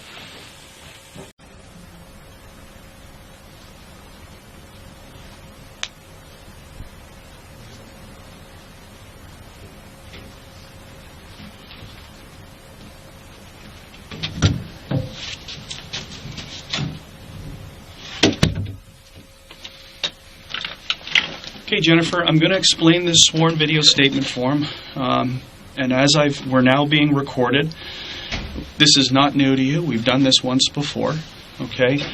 I want to before we get this, try and take that first interview that we had, which was, hours after what had transpired, put it aside. It's almost like we've never spoken before, okay? So we're starting afresh. We're starting from new. That way you're not going to say, I think I already told him that. Don't worry about what you've already told me. So, This is a statement of Jennifer Pan, and the incident number is for the murder investigation is 310188 of 2010. Jennifer, do you understand that everything that's being said in this room is being videotaped? Yes. Okay, my name is Randy Slade, and I'm a detective with the York Regional Police. My badge number is 531. There's no one else present in the room other than you and I, and monitoring this statement next to us is Deborah Gladding.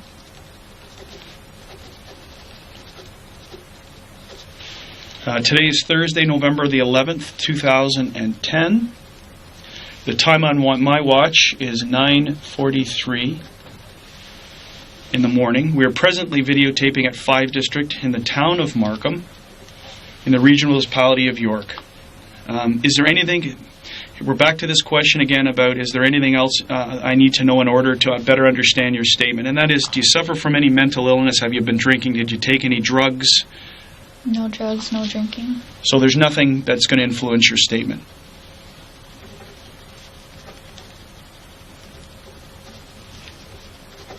I'm just a little nervous. Don't be nervous. Okay? I know that's tough to say, but don't be nervous. The truth is always the best way to relieve anxiety. Okay? We're investigating an allegation of murder of your mum, Bijha Pan. As a part of our investigation of this offense, I would like to interview on videotape and under oath, solemn affirmation or solemn declaration. It is my obligation to advise you of certain information before we commence this statement. Just want to... redundant, remember me telling you about that? So just to reiterate, we're in the middle, or starting the middle portion of the video KGB. I've just turned on my digital audio recorder just in case for fail-safe measures. It's now 9:45. We began the video statement portion at 9:43. And I'm just at the portion of the video statement form. Jennifer, can you spell your name for me? Jennifer. And last name? Pan. Okay, so it's my obligation to advise you of certain information before we commence this statement. You may be a witness in court concerning the events you're about to describe in your statement. If at any time you change your statement or claim not to remember the events, the contents of this video statement you give now may be used as evidence in court. Do you understand? Yes. And for the audio recording, just to date it, it's the 11th of November, and I already said 9:45. These are the criminal code sanctions. Remember I told you the explaining of the facts of that there's certain penalties for not telling the truth or misleading the police. It's also my obligation to advise you that fabricating evidence with the intent to mislead is an offense under Section 137 of the Criminal Code. And if you give a false statement under oath, you may be charged with fabricating evidence. If convicted of fabricating evidence, you could be sentenced up to 14 years in jail. It is also an offense under Section 139 of the Criminal Code to obstruct by willfully attempting to obstruct, pervert, or defeat the course of justice. And you may be charged if you obstruct justice. If convicted of obstructing justice, you could be sentenced up to 10 years in jail.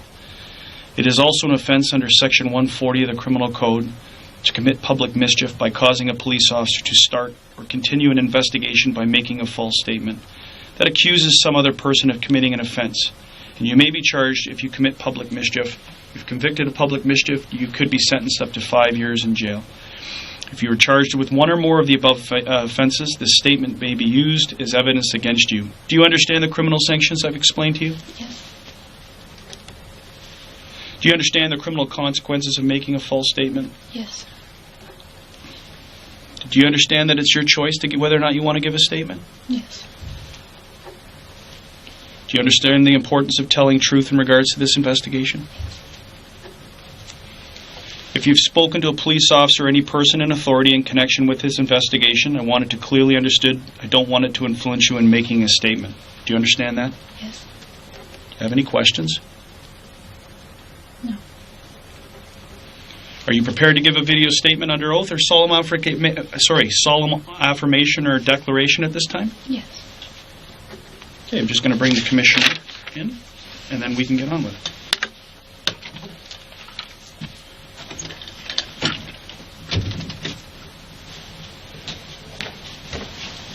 Hello. I'm Sonia Ficini. I'm a commissioner, and I'm just going to swear you in for your statement, okay? Will you be swearing on the Bible, or will you... Okay. Just place your right hand there, please. And your first name is Jennifer? Yes. Last name of Pan? Yes. Okay. Do you, Jennifer Pan, swear or declare that the evidence that you give in this investigation shall be the truth, the whole truth, and nothing but the truth, so help you God? Yes.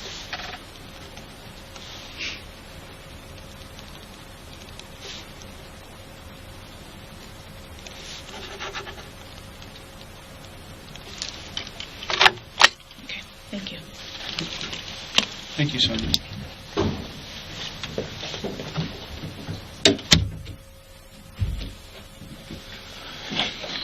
Okay, so what we're going to do now is, as I said, what education level do you have? Just a high school. High school? Have you gone to any other like after school, a higher level of education? Have you been working towards anything? I'm going back to school, and I have been working on my piano education. Okay. There's no other education that you've sought, like you haven't gone to university at this point in time? Okay. So, I want you to forget or put aside the first statement that we had talked about. Okay? This is going to be where I'm going to ask you to start from the day, okay, on the 8th, leading up until when the police become involved in an incident that takes place in your house. I want you to tell me about your day, what you do, your interaction with your parents. Okay? So we're dealing with the incident. We're not dealing with your history right now. We're dealing with the incident again to see if anything else comes. Forgetting what you've already told me, and bring yourself through that day and through the event. And we'll see if we're going to see if we've learned or if you've remembered anything else. And there's some questions with respect to that statement that I'm going to ask you about. Okay, but I'm going to let you start again, and let's move forward from any time in that day where you want to start. If it's the time you woke up or if it's the time that your first interaction, it's your choice. Okay, I'm very nervous, and I. Why are you nervous? Tell me about why you're nervous. Because I don't want to say the wrong things. Because that day was a lot.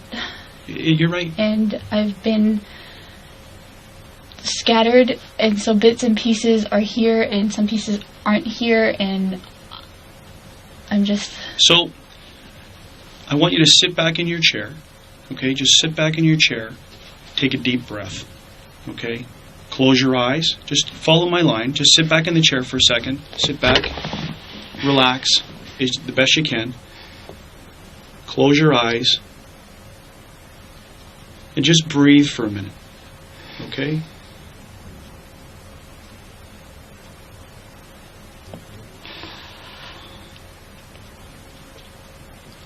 We're not in any type of danger.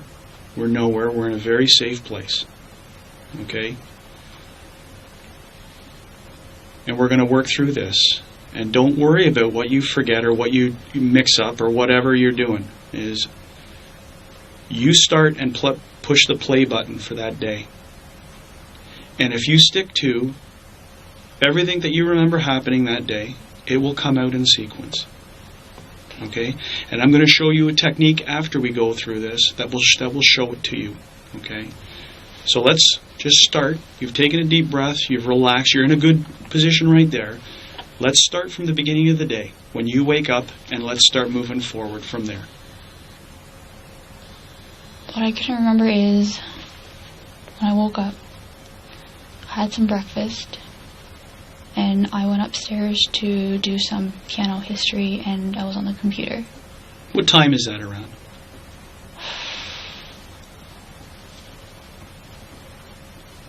I'm not 100% sure. Time time is important, meaning is it in the beginning of is it morning? Is the light out? Or is it in the afternoon? Probably maybe before noon.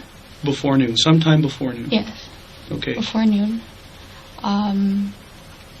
I play some Facebook games, so I was doing that, and then I stopped, and then I was doing some studying for my piano. Like I said, I was working towards a piano degree in teaching. So I was reading some history notes and going over some practice examination papers. Who's in the house at that time? My father has left for work and my mother's home. Okay. Where's your mom? Do you know where she is?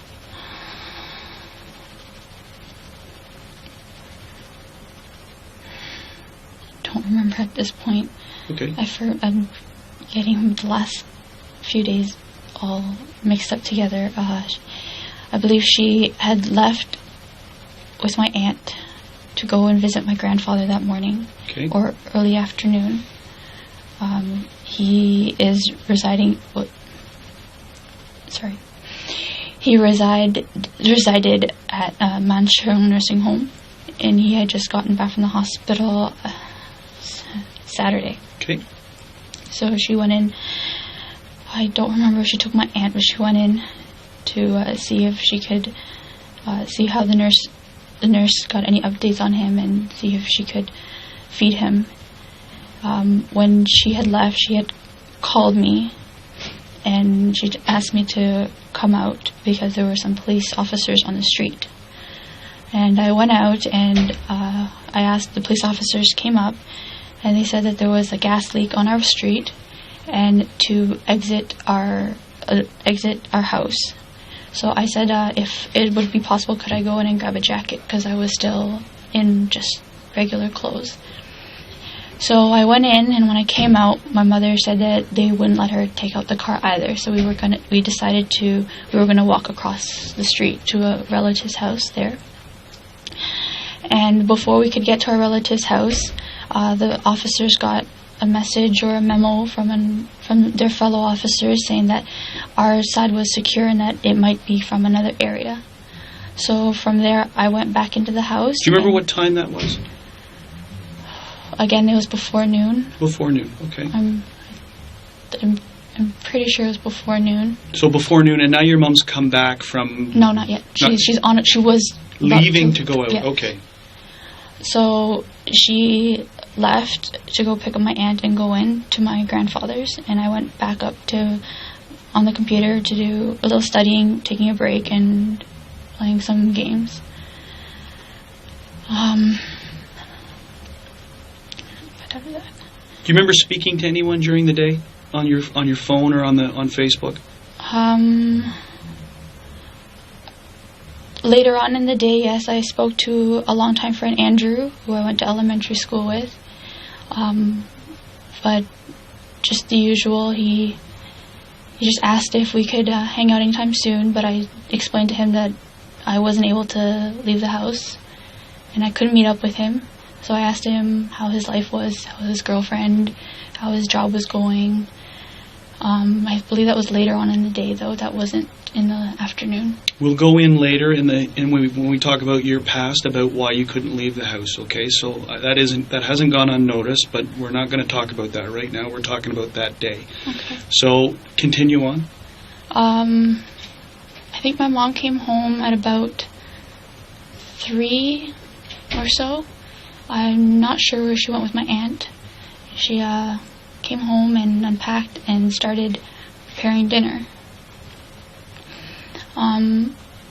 My father came home.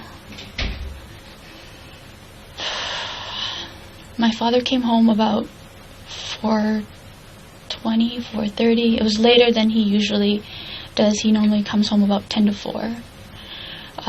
When my mother asked him where he had been, he had said he had forgotten to lock his toolbox at work, or something along the lines of he had to go back to work because he had forgotten to close something or lock something up. Where does your dad work? Kobe and Stell.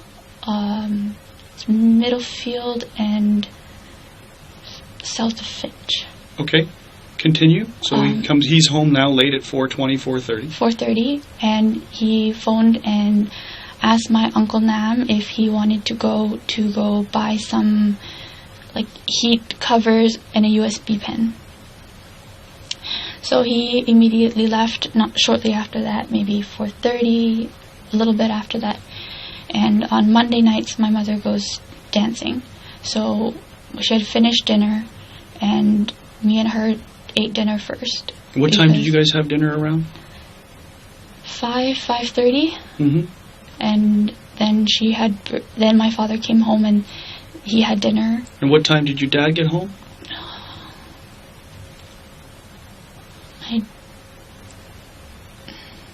I'd say sometime between 6 and 6:30 because my mother was able to clean up before going out to dancing. When your dad comes home, do you remember seeing what type of bags he was carrying when he came in? I wasn't downstairs when he came through the door. I had gone upstairs already. Okay.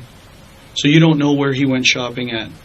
All I know is that when I came down to greet him after he'd come home, he had shown me this heating cover that he had bought for the house. Didn't have a label on it. He took it out of the bag, or he just showed me the cover itself. He didn't. Did you see the USB stick? I believe the USB stick was for my uncle. If they bought it or not, I don't know. I'm not sure. Okay, so it's now 6 to 6:30 because your dad's now home and eating, Mm-hmm. and you say your mom cleans up. Yeah, and then she leaves at 7, and my father goes up to his computer like he normally does. Yes. And he's on the computer watching like news. I'm not sure what he's doing. I'm in my room. I believe at this point I had called my friend. Hang on, let's make sure. I got to make sure that the tape recorders didn't just click off, okay? Because we had a bit of a power flicker. So just give me a second.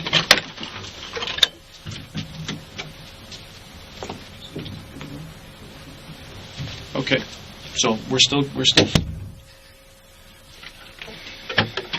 Okay, so we're at 7 o'clock, right? And your mom's getting ready to go. So continue on. So she leaves, and my friend Adrian had asked if we would do our movie night like we normally do. He comes over with TV shows, some of our favorites to watch together. So he had come over. I'm sorry, the timeline's a little off. He had come over around. I think I messaged him around 6 o'clock. He came over about 6:20, 6:30. And when you say message him, was it Facebook or was it your phone? Messaging. Text message. Yeah. And what was the phone? Which phone is it that you use? Which phone number? My Rogers phone. Your Rogers phone. And 647.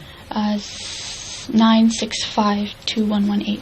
Okay, so that's the message. And is that the first communication you had with him that day? I think I had messaged him at 3 o'clock. He had messaged me around in the afternoon sometime asking me if it was TV was on tonight. Okay. And then I had messaged him, I'm done, you can come over whenever. I think that was the gist of the message.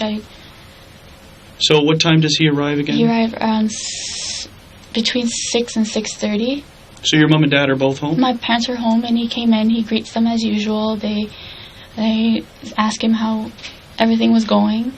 And then my mom had left for dancing, and we were downstairs watching. That day we watched Gossip Girl and How I Met Your Mother. Are these live TV shows or are these recordings? He brings them on a USB pen. Okay. When your mom leaves, what is she wearing? I didn't pay attention. Do you remember what she was wearing when you were having dinner? She was wearing her pajamas when we were having dinner. What do they look like? They're like green with like Winnie the Pooh. Okay. So when you say when she leaves to go out, would she have changed? Yes, because I was, like I said, my friend came around like 6:30, so we were already downstairs watching movies. But when she went up to change quickly and go to her dance class at 7. Okay, and what car does she take when she leaves? She takes the Lexus. Is that the only car she drives? Pretty much. My father drives his Mercedes, and my mother drives the Lexus. Do they have, like, parents have different kinds of routines? Do they have a routine where they park the car? In the garage? Out of the garage? Or normally inside, but if we plan to go out again, we park our car outside, but only the Lexus. So my mother, when she came home from, like I said, going out with my aunt. She had parked the car outside. Okay. So when my friend came, he parked it beside her. Okay. Closer to the door. And where do they usually, in the garage, do they just take out either side? No, or do no, they? no. The Lexus is normally on when facing the house. When looking at the house? Left side. Left side is the Lexus. And the Mercedes is on the right, closer to the door. Okay. Door. No other cars in the house? No, just the two belong to cars. just those two. Okay, so your mom's goes. Did you see her change her clothes? Unfortunately, I was watching. I was just watching my TV shows. And where with were my you friend. watching? In the basement. In the basement. Yeah. So when you say that she's wearing her pajamas and she goes upstairs and change, is that something you know or you're speculating? No, for sure she has to change into regular clothes to go and Okay. go dancing. Okay. That's something that I didn't see it, but I know for sure that that's what she does. Okay. So your mom goes, and where's your dad at this point? He is, well, like I said, around 6:30 he was just finishing up dinner, and after he finished dinner he goes upstairs and goes on the computer. So let's talk about the layout of the house before we move on any further here. You're in the basement, Yes, okay? And it's just the two of you, you and Adrian. yes. The main level, the ground level. What's Okay. on the ground level? What we call our living dining room with my piano, Yes? and then behind that is my family room, Okay. and then beside the family room is our kitchen. So are they in separate locations, living room, dining room, or is it dining room, dining room? By more than a half, there's a wall, but there is a way to walk from dining room, living room are combined, sorry. Okay. But to go to the family room, there's like a wall. But there is like not a doorway, but like an archway? opening Yes. to go Okay. through to the And family the kitchen is where? In the front, back, side? The back of the house. The back of the house. Yes. Okay. You go up the stairs. What's on the stairs? What's upstairs? How many bedrooms are up there? 4 bedrooms, but one we use as a study. And where's the study located? That's the front of the house beside my parents' bedroom. Okay. And where's your bedroom located?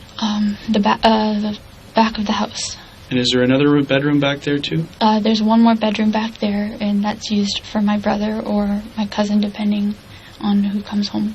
Okay. And your cousin, who's? His name is Curtis, and he goes to school in Waterloo. Okay. During the last co-op season, he co-opted in Toronto, so he stayed with us for 4 months. Curtis's last name? Leon. Leon. Okay. We'll get to Curtis after. So now we're back. Your dad is upstairs. Did you see him go to the computer room? Like I said, You're speculating. Yes. That's what his normal routine is? That's his normal routine. You're in the basement? Yes. Did you hear your mom leave? Yes. Yes. Okay. And how do your parents leave when they're taking their cars? Now, this time you say the car was out in the driveway. Did you hear when you say you heard your mom leave? Where did she go out? Because how the house is laid out, the stairwell is in the middle of the house, so she would have to walk. She would have to walk across the stairs to go to the front door. So I heard her pass through. Okay. And leave through the front door. If you park your cars in your garage, how do you get? Do your parents come close the door and come out and into the house, or do they? No, if they park in the garage, they come through.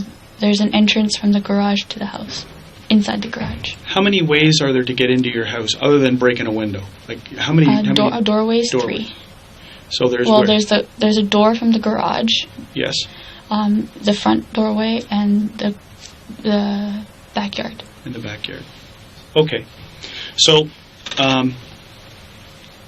it's now 7 o'clock or beyond. Your mom's gone. Your dad's, you believe, upstairs in the computer room, in the office, and you're downstairs with Adrian watching either the How I Met Your Mother or Gossip Girls. Well, a few episodes. Do you talk to anyone or text message anyone throughout the time that you're with Adrian? No. Does Adrian talk or text message anyone throughout the time? No, his phone wasn't. I believe his phone was aside. Okay. And then what happens? 9 o'clock comes, and he says, after that final episode we watch, he's like, it's time for me to go home. So I see him out, and I went upstairs, and got ready for bed. Okay. And did you see your dad or hear your dad when you went upstairs? When I went upstairs, he was in his computer room like he normally is and on the computer at that point in time. Okay. And your mom's not home? No, her dancing doesn't finish till about 9, so she doesn't get home till closer to 9:30. Okay. So you're in your bedroom, and what are you doing? At this point, I was on the phone with my friend Andrew. Okay. And just talking to him, and then and watching TV. And then that was, I don't remember how long the conversation was, but then I ended up calling my friend Edward. So Andrew is... An old high school friend. Okay, and is he the one that you had talked to? This is the person you said you were talking to, who was asking about meeting up with you? Yes. So you were actually talking on the phone with him now? Yes. Did you were talking on Facebook with him earlier?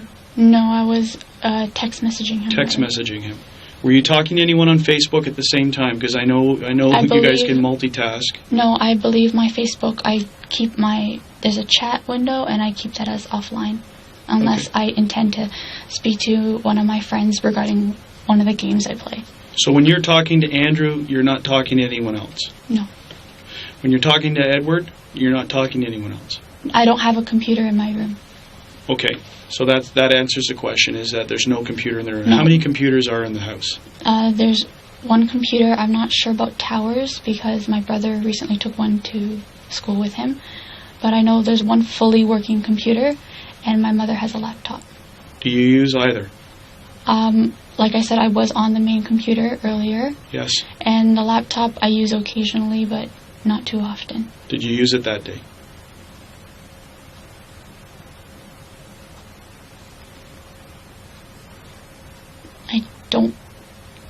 I don't remember, to be honest, but I don't believe I did.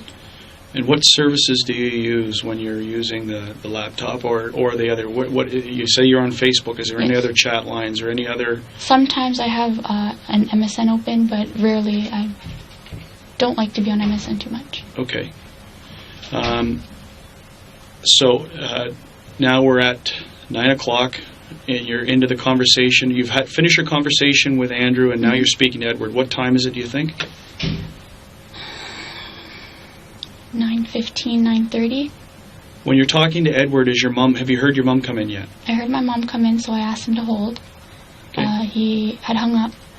So when I went down, I was like, "Hi, Mom." And then I saw her. She had changed into her pajamas, and she was downstairs watching TV. Again, so let's stop it right there. Just hold it in check. Is that when she came in, did you see her? I didn't see her come in. Okay, no, when you heard her come in, and you say she changed into her pajamas. She went up the stairs. You heard her come up the stairs? I heard my mom come up the stairs and go into her bedroom. Okay. And then when I went down, she went back down the stairs, and that's when I went out. And I went down the stairs, and that's when I noticed she was in her pajamas and just watching TV. Okay. Did you see your dad? He had gone back to his bedroom to call it a night. His door was closed, but he wasn't on the computer. You could see in the computer room that he wasn't not there. So this is after your mom arrives home.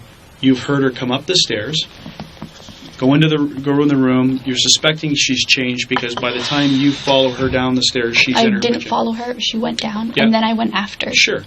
You went down to talk to your mom. Just to make sure she was Okay. like normal. What kind of pajamas is she wearing at this time? Green Winnie the Pooh. She changed back into her green Winnie the Pooh pajamas. Okay. When you come downstairs, are you noticing, is there any problems, any issues, anything out of the norm when you go down? Because you said you went down to check on her and see how she was. Is there anything that's strange? Is there anything different? Not that I know. She was just on the couch like she normally is, watching television, winding down. Okay. And that's now, you're saying 9:15 to 9:30 she gets home. That's after that, obviously. Just a little bit after that, yeah. Okay, and then what happens? I go back up my stairs and I call Ed again. Okay. And I had to use the washroom, so I did put him on mute for a quick second. And then I came back and I was just watching TV and talking with Ed. Okay. How long are you now upstairs on the phone with Edward? I'm sorry, but that time frame, I'm not sure. Okay. your cell phone records are going to give us the exact times. Okay. Okay, so have you talked to anyone else? Is it you hang up with Edward, go down and see your mom, come back upstairs, Yes. call Edward, Yes. use the washroom, on the phone with Edward still? Yes. Have you talked to anyone else? No. Okay. Have you text message anyone else? No. How many? I don't believe I did. No. Do you have more than one phone? I had one, but I just keep the SIM card. Yes. Again, we will go into the history. Sure. But my cell phone gets taken away from me sometimes. Okay. And so I had a friend of mine, Daniel. He got a SIM card for me to use sometimes. But I take the SIM card out when I finish it, and I normally keep it in my pocket so my parents wouldn't find it. Yes. But I don't remember the last time I used it. Okay, but you didn't use that SIM card that day? No. I did not know. You did not? I don't remember the last time. Maybe it was a few days before that. The last time I remember using it was when my grandfather was in the hospital. And I had messaged him, and he asked me how my grandfather was. And how long, when is that time frame that your grandfather went into the hospital? He was in the hospital for about 10 days. 10 days, okay. So that's the last time you remember using that SIM card associated from what your friend had given you. Yes. Was about 10 days earlier or even 12 days earlier, because I believe you said your grandfather had come out of the hospital, or was he still in the hospital? Yes. No, he was in the hospital for 10 days. Yes. On Saturday, he had gone back to his nursing home. And this is Monday we're talking So about. it's about 12 to 14 days earlier that this happened, that you used the SIM card, you're guessing? Probably more within a week. Yeah. Within a week? Yeah. Because I messaged him Give or take 7 days, is that what you were saying? Yeah. Because I would message him when my grandfather was in the hospital. Okay. Yeah. And where's that SIM card now? I'm not sure. I don't remember. I had it in my jacket pocket, but I don't remember where it is now. Okay. So, we're now back to, you're on the phone with Edward. And Yes. again, the history stuff, you're right. I don't want it to get convoluted in here, but we need to, we'll talk about that stuff after. So we're back on track here. It's now, you're back on the phone. You've come from the washroom, taken the mute button off, and you're now on the phone with Edward. Mm-hmm. Where's your mom? Have you heard your mom come up the stairs? Is she still downstairs? She's still downstairs. She's still downstairs. Okay. Continue on. I had my TV on because I was watching TV. Yes. I don't remember what show I was watching. I believe it was Amazing Race. I'm not 100% sure at this moment. But I was watching TV, and on the phone was Ed as well. Okay. And then the next thing I remember is my mother calling down for my father. What is she saying? She's calling him by his name and to come down. Okay, so give us verbatim what do you hear her saying. Is it in the Vietnamese Chinese, or Yes, is it in English? It's in Vietnamese. Okay, and what do you hear her say? In Vietnamese, she's like, Han ơi, xuống đây. And what does that translate to? That's my father's name, Han. Come down here. Does she say anything else associated with that? I can't hear clearly because, I was on the phone and the TV was on, Sure. but that's what I heard. Is she yelling? Or is it normal? It's a loud, she's not yelling, but it's a loud tone. Okay. And normally that tone means that I need to go down and see what's happening, usually. So that's when I told Edward, I was like, okay, I gotta go, I'll call you later. And I hang up the phone with him. Have you heard anything else at this point in time? As I'm hanging up the phone with him, I hear footsteps going up the stairs. Okay. But they're heavier footsteps than what is to be expected from my parents. Okay. And then I hear mumbling, and someone's in the master bedroom, and I hear the bed being tossed, and I just froze where I was. I have to say, I don't know how long they were in there, but I heard somebody go down the stairs. So at this point, I opened my door. I peered out, and there was a person in what would have been my brother's room. And where's your brother's room located? Just a little bit down I could see from my doorway to his doorway, just a little bit down the hall. Okay. And he looks at me and he pulls out his gun. And he walks towards me and sits me down on my bed. Because my bed is within a step from my door. And he's like, "Where's the money? Do you have any money? Give me your money."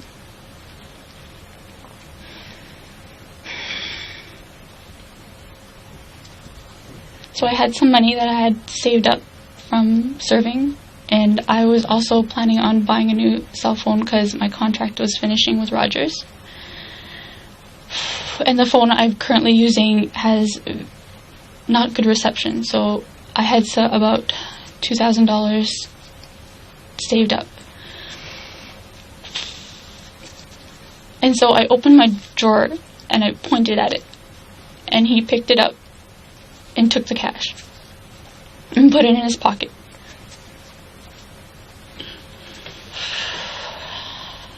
At this point, he ties my hands behind my back. And he walks me out. Okay, so stop right there for a second. Okay, I want you, now that you've got him right there, I want you to describe him to me. What you can remember, every little detail.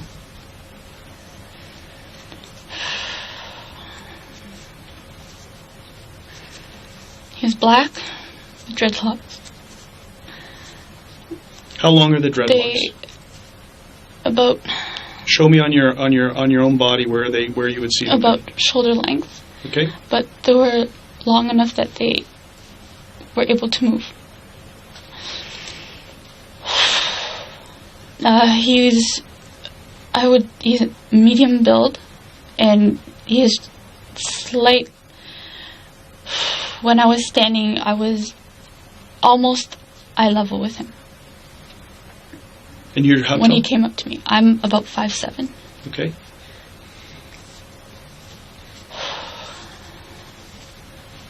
Clothing? All I could remember is dark clothing.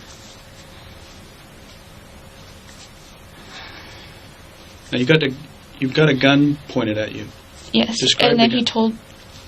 Okay. The gun was black with almost not a triangle, but it kind of tapered a little on the handle. And I would describe it as what I see on TV for police officers, kind of like a handgun sort of thing. And the whole time he kept telling me to look down, because my bedroom was dark, but the hallway was lit. So he kept telling me to look down, look down. At this point... Any accent? Not from this particular person. Does he sound like he was born and raised in Canada? I would say that he was born in Canada, but it's there was no sign of an accent in his... And that's what I mean culturally. I'm talking about the language. You know, you can tell someone who's spent a long time as a young age from starting, because there is no... It's normal speech. Is that what you're saying? Yes. Okay. Can you see anything on his hands? He's wearing gloves. What type of gloves? Black leather gloves. Okay. Now, facial experience, before he tells you to look down, do you see anything? Has he got a wide nose? Has he got any pock marks, any acne, any facial hair?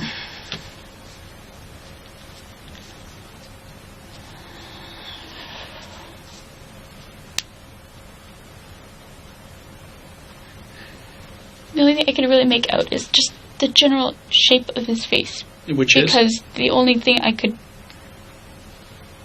thing that caught my attention was the gun. Okay. What about his facial? What about what he looks like? Tell me about you said about the size or the shape of his face. It's not round, but it's it's not a narrow face.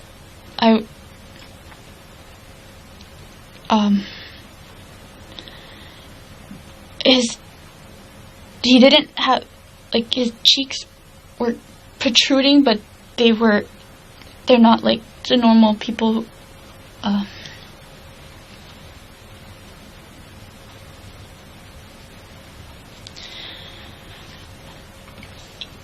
It was like almost like a roundish, squarish face. Mm-hmm. His cheeks, he had cheeks. It wasn't like what they call the defined the cheekbones. Yes. Like it was almost like round. A full, like there was some meat there, right? Like I wouldn't say fat. Like it wasn't like a protruding, but there was no like definition. Okay. And now this guy's age, and I know it's very difficult to define, but people age differently and they have different appearances. Where would you put this guy? Very late 20s to early 30s. So, if I had to put numbers, I'd say somewhere between 28 to about 33. If you saw a picture of this guy in a composite, like on a profile, do you think you could identify him? I wouldn't be 100% certain. Okay, so if everyone looked like, if everyone had dreadlocks and the face was very familiar, I didn't get a very, very clear look at his face because, I'm sorry, but the only thing I could really see was that he had pointed that at me. And okay. Now, I think another possibility is just based on you, if we sat you in front of a composite drawer, it sounds like you could give them some raw information that might be able to help in that area, okay? So if you can't do that ID, that one's still available, okay? So now, he's taken your money. Where exactly was your money located? My TV's on a bedside table, and I keep it in a little book, almost a day planner, but I don't use it for day planning. Okay. It was a gift from friends. And what are you wearing right now? I'm wearing what I was prepared to go to bed. I'm wearing my black pants and an old figure skating sweater that I had gotten. Describe the sweater to me. Like, what is it? Does it have pockets? Does it have a hood? Is it just a sweater? No, it's just a slip-on sweater, no hood, no pockets. Okay, so when you get off the phone with Edward and you're saying, where does this phone go? I stick it right here on the back side of my pants. Back side of your pants? Yes. So in the waistband? Yes. Okay.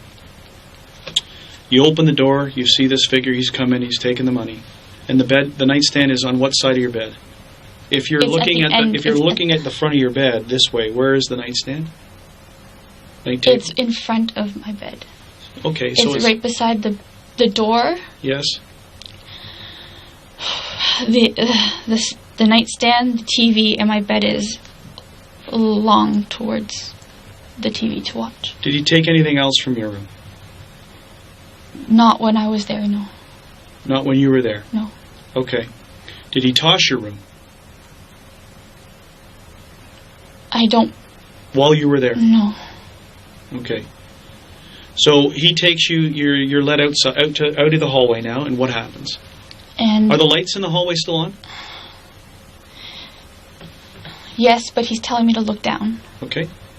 And at this point now he's behind me. He had grabbed me at the shirt and he had pulled me in front of him and was pushing me towards the stairs. Okay. What does he say? He keeps yelling, hurry up, hurry up. Do what we're saying and no one will get hurt.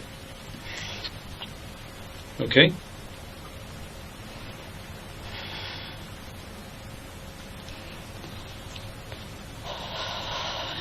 And then he takes me down the stairs. And the lights on the main floor were all turned off.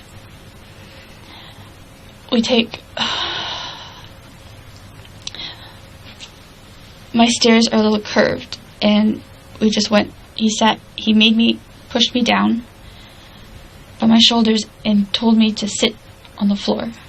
Do you feel the gun? Is he using his hand? He's using his hand to lead me down the stairs and force me to sit down. Only one hand. Okay. You see the gun again? At this point, I'm looking down and he's behind me, so okay. I don't see his gun. But I can see there's two other shadows, and I can see from where I was standing, my father was sitting on the right, and my mother was sitting on the left. Sitting where? On a couch, on our couch. Sitting on the couch. Are they looking out towards you? No, their backs are towards me. Okay. And you're now on the ground level? Are you on the floor? Or on the sitting on the stairs? I'm sitting on the floor. All right, where are your hands? They had tied my hands, so let's Let's go back up to the stairs. Remember we said take the other statement and whatever we've said before. No, I said it earlier. Okay, then we must let's get back to that area. I think you might have touched on it. We went back into the description. So where do you get your hands tied and where does the string come from? I'm not sure where the string comes from, but he had the string. Okay. And after I gave him my money, that's when he tied my hands. And how did that happen? Where were you, in the room, in the hallway? Where did that happen? He told me to sit down on the edge of my bed. Yes. And that's when I opened. He showed me, and I pulled open my drawer, my dresser, and he saw the money and he picked it up, my book, and then he opened up the book and grabbed the cash, put it in his pocket. Okay. At this point, he still has the gun pointing towards me. And you're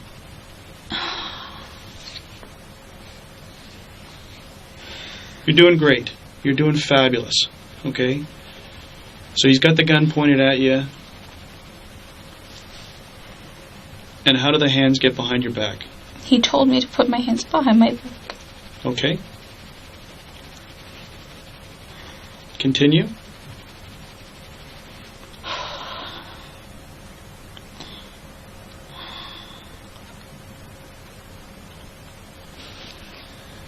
I believe he had...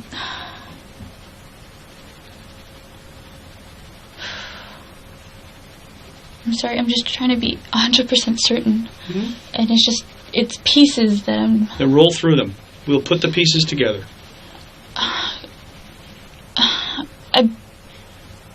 You've got the money out of the drawer. Open the drawer. He had put it in his pocket. I'm sitting on my bed. Yes. And he had told me to put my hands behind my back. Okay. But it was dark. So I believe he told me to stand up so he could tie my hands together. And I was trying to make it loose so I could do something. But he had pulled them so tight. And he made sure I squealed before he let go. Is your TV on? Okay. My TV's on the whole time. Okay. So you've squealed, they're tight, and they're behind your back. And that's when he grabs me and starts leading me down the stairs. Okay. Does he pat you down or search you or do anything? Thank goodness, no. Because if he had pat me down, he would have found my phone. Okay. So you're now down at the bottom of the stairs. At this point in time, you've only seen one person, or have you seen the others before you get to the bottom of the stairs? Before I get to the bottom of the stairs, I had seen one person. Okay. So now you're at the bottom of the stairs. And he keeps telling these guys to hurry up, it's taking too long. And he told me to look down, but I was able to see out of my peripheral.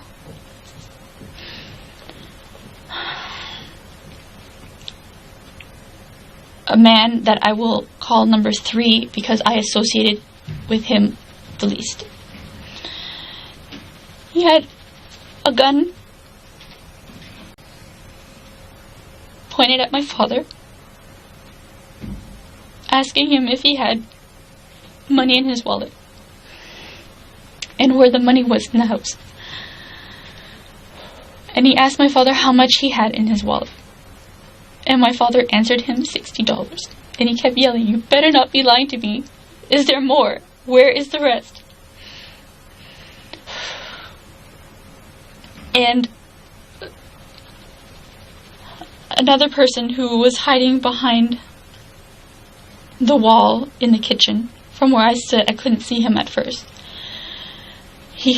Was asking my mother where her purse was.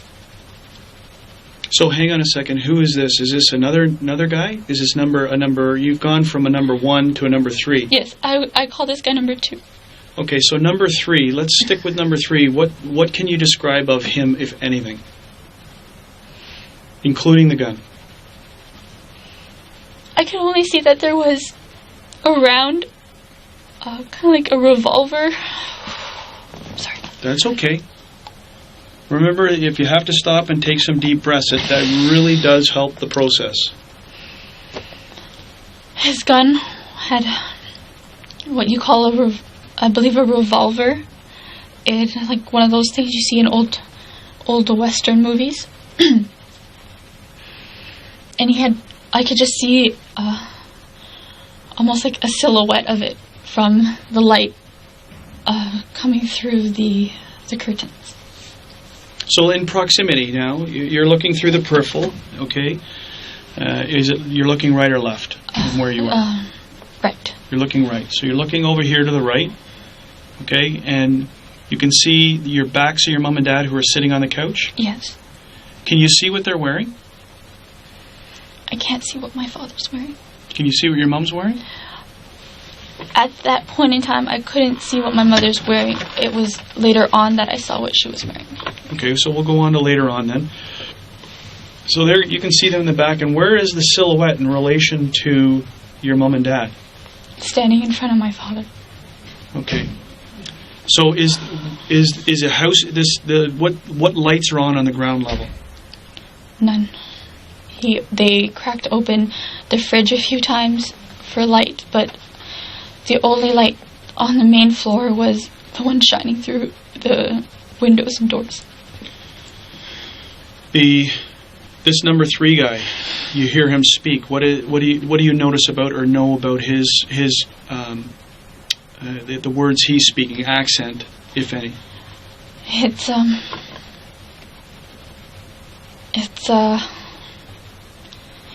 not from. Well, he wasn't. The accent's not what I normally hear. It was almost Caribbean, like Jamaican or Guyanese, or like that kind of accent. Yep. Have you got friends who? The reason I ask you is the Jamaican accent or the Guyanese accent. Have you got friends who have that accent that you recognize it? Growing up, there was. One of my friends was from Guyana, and I remember vaguely, like, when his parents came for school functions. It was sort of something like that. So it's tweaking you to a Western Caribbean island area, like Jamaica or Guyana, something like that. Okay. So you hear him talk, and describe his silhouette to me, what you see of it. All I could see is that he's slim and tall. Again, I was sitting on the floor, but... No race. It was dark, but You can't put a race to him. I don't want to put a race with voice. I want a race by color. I could not see... It was dark. I could not see his face. Okay. And now, number 2. Okay, you say that fridge doors, where does he come into play? Where do you first see him? I first see him when he's asking my mother where her purse is. And they kept telling us that if we just cooperated, everything would be okay. Just to interrupt you, because I want to get back to 3 before we move on to 2.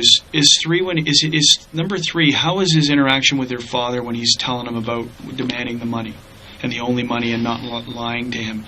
Is he talking in a low monotone voice, or is he yelling at him? How's the interaction going? A stern voice? Stern, but not screaming? Not angry? Okay.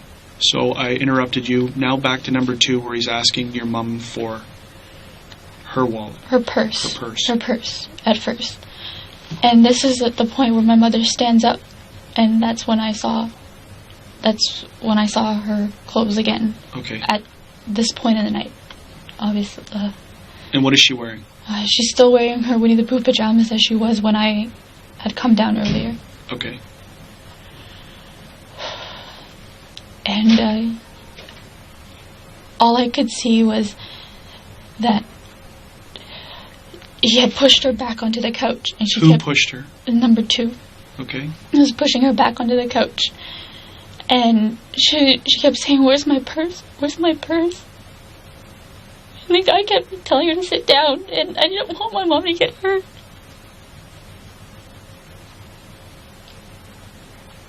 How many times does she get up and get pushed back down?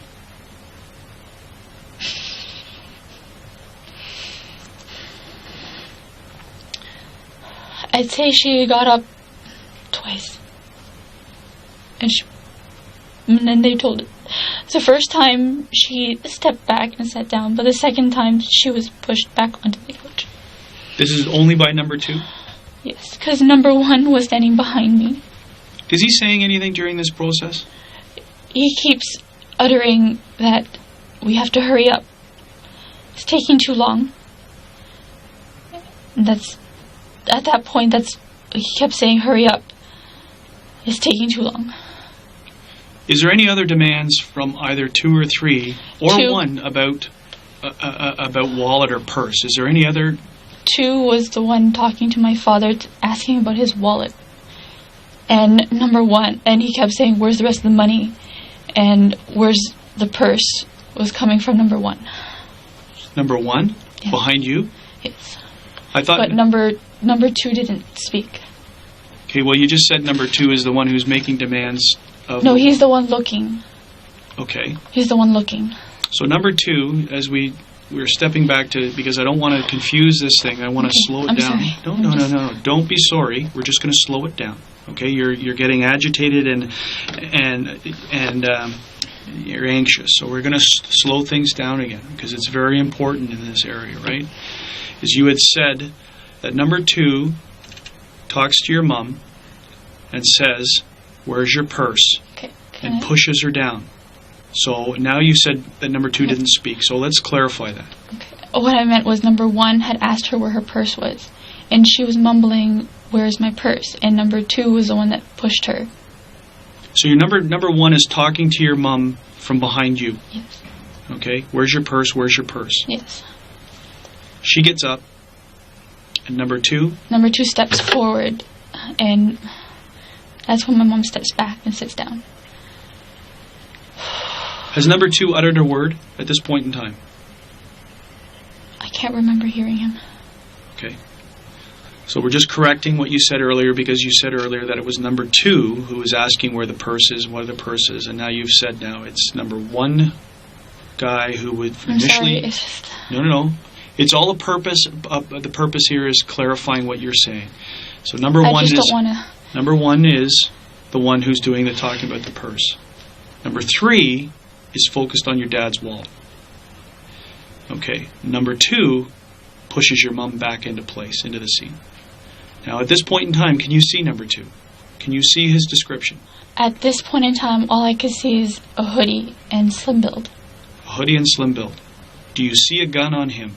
I'm on the floor. I can't see what his hands were doing. When you say you're on the floor, how are you on the floor?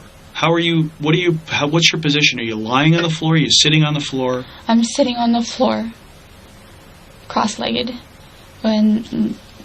with number 1 behind me. Okay. So, you've now got your dad, who's told him about the wallet upstairs was $60. You got your mom, they're asking about a purse from number 1. Let's go from there.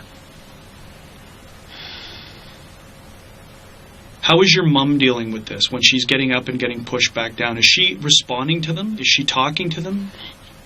she keeps saying, because they keep uttering, if you cooperate, no one will get hurt. And she keeps asking herself, where's my purse? Where's my purse? In English. And then I believe she remembers that she didn't take a purse out, she only had a wallet that day. After she came home, she had a wallet. She was trying to find it, and number 2 was looking around for it. Was she up helping to look for it? That the second time, that's when she stood up to help, and that's when she got pushed back down. Okay. Are they bound? Do you see their hands, or? My mother, when she got up, she was not bound. Okay. So do they direct number 2 to where where the wallet is, or does he find it that you know? I don't know. Okay. So then what happens? And then number 1 tells me to stand up, and because I'm cross-legged on the floor, with my hands behind my back, I couldn't get up very well. And so with one hand, he kind of pulled me up. And he said, come here. He didn't say who or what, he just said, come here. And he brought me upstairs and he said, you're going to take me to the wallet. Show me where your father's wallet. Where does he keep his wallet?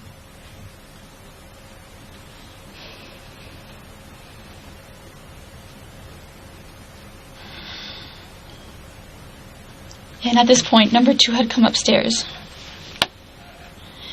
And since he was upstairs... I'm just turning this off because it's going... Number 2, sorry. So let's start there. Hang on a second again. Come with me. Come with me. They take me to my parents' room, and I can see the bed is turned over and everything's awry. And you're with... Number 1 is still behind me. Yes. And number 2 at that point is on his way up. Okay, so he's not up there yet. Okay. Do you hear any interaction going on between your parents and number 3? Can you hear anything?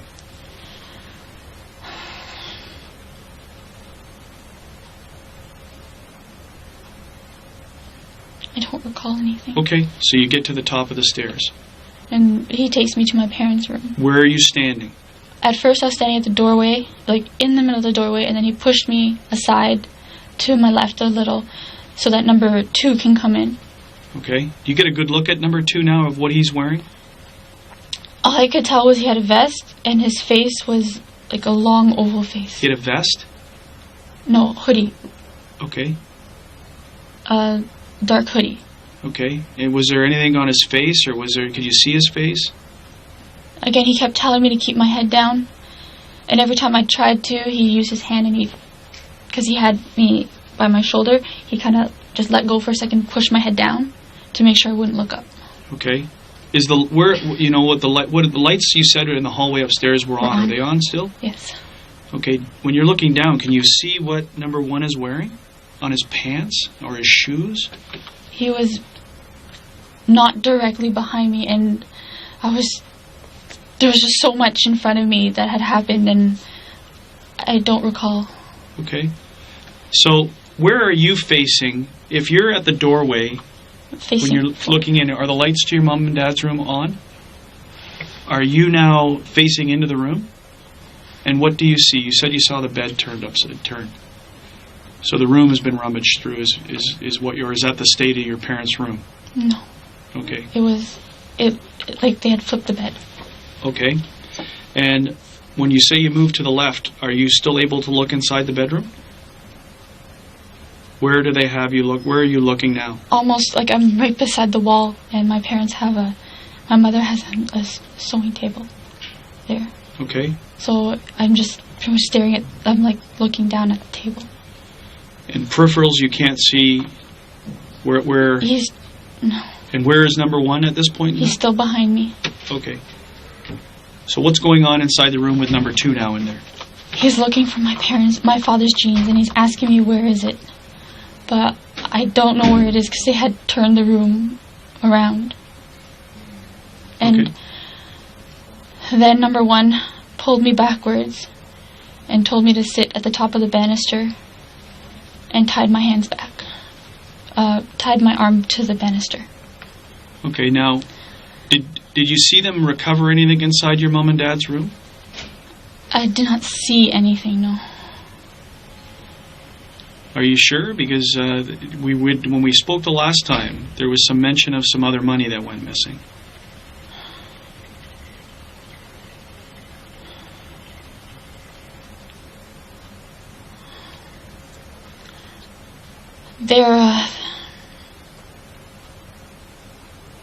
Yes, the U.S. currency. So how did that get found?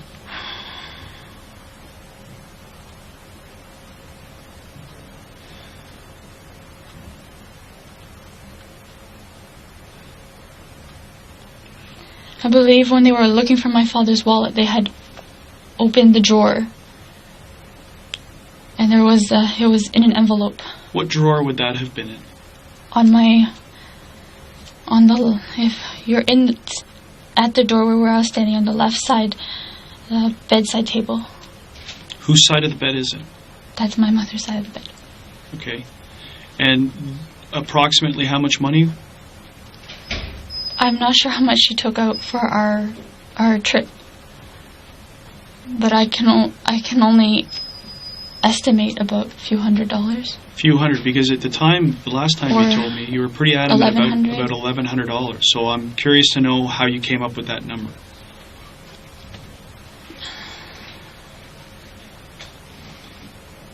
I believe it's when we were at the border, we stopped at the duty free. My mother was deciding whether to use her U.S. currency or her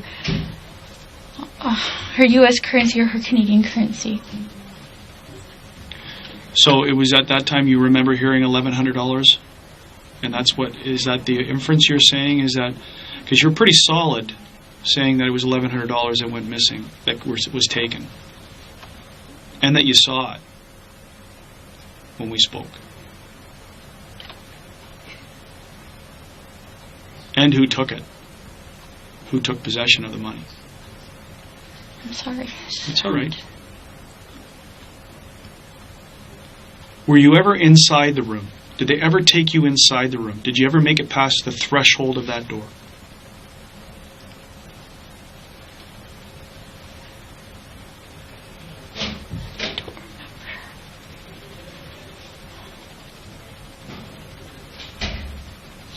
Okay, so let's come back to now. You're being taken to the banister in the upper room. Don't apologize, okay? I'm going to try and ask you questions to try and clarify points, okay? If you don't remember, you don't remember. Okay, so there's no apologizing. The only reason you would apologize to me is if you've lied to me. No. Okay, no, so then in this case, then don't apologize to me. It's okay. Okay, I'm going to ask you questions to clarify points. Okay. So you've been taken back to the banister. Who is there? Number 1 took me back. Okay, where's number 2? He was still in the bedroom. Okay. How do you get tied to this banister?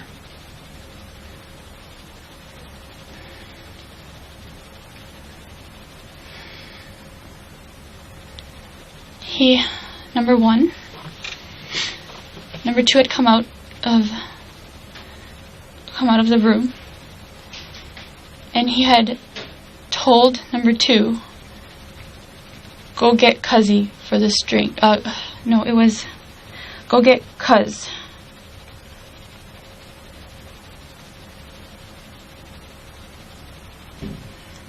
He had said that I need the string, go get Cuz. And number 2 ran down the stairs, and he came back up shortly after. And then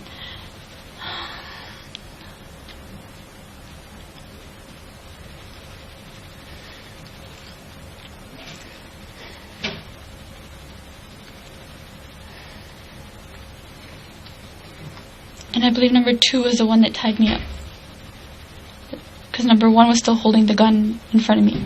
So number 1 is now in front of you? He has been in front of me since he pulled me out of the bedroom. Okay.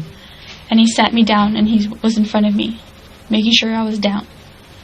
So on this gun that you're looking at that's in front of you, can you see what type of gun is it? Does it have a cylinder or a round thing like an old gun, or does it look like more? It just reminded me of the television police, the handguns. Yeah. Yeah. Okay. And it's black. Can you see from there? Now you're in front of him and you're looking down. Can you see his shoes? Can you see anything else about him? I want you to think right now. It's tough to put yourself back in that spot, but you've never been tied up, I suspect, or bound like that, and now you're sitting there staring down. Is there anything that you remember about his shoes? Or his pants?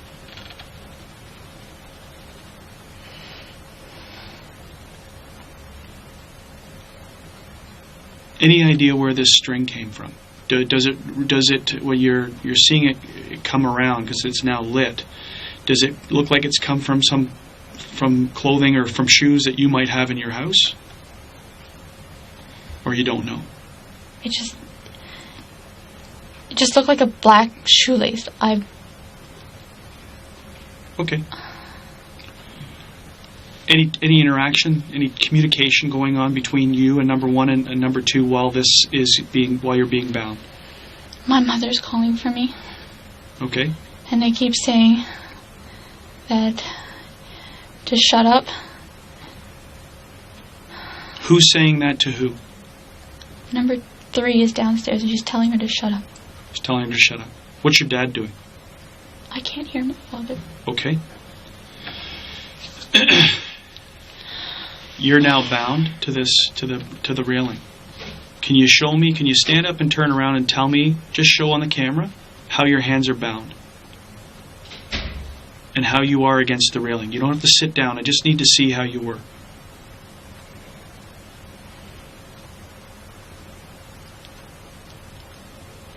Just tell you.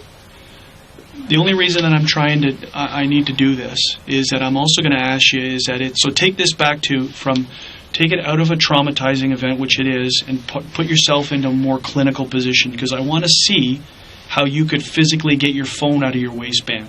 We're obviously going to need to know that. It's very important. So traumatize away. Now put yourself into just a state of, I need to mechanically show how I can get access to my phone. Okay, because that's obviously very relevant. We know you made the phone call, but questions are going to obviously raise is that if my hands are bound and I'm against the railing, how do I talk to a 911 operator? Okay, so clinically, this is now a clinical demonstration. Just stand up, focus in on how you did it.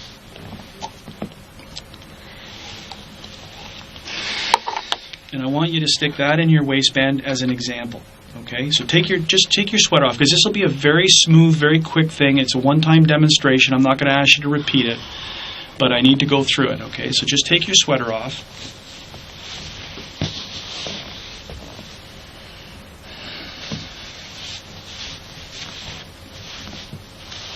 Stand up and turn around. Put this in the side that you believe it was in. Great. Turn around. So that you're looking away from me. You're looking exactly like, now here is where the banister is. Put your hands back behind your back, exactly how you remember they were. Okay? Now, are you restrained from movement? How far can you move your hands from the banister? They tied my upper arm. Yes? Around the banister. Yes? But my hands were bound together. So your hands bound together, and this is the arm that's the strings wrapped around against the banister? Mm-hmm. Okay, so now how can you get to the phone? And how do you make the phone call? 911? Mm-hmm. And do you talk down like that? Yes, I'm yelling at the phone like this. And how can you hear? I turned the volume on max. Yes? So that's exactly the way that you're talking to her against the railing. Mm-hmm. Okay, that's good enough. Sit down. Put your sweater back on.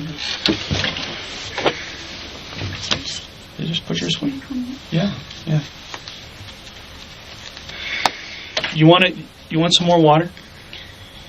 I'm okay. Okay.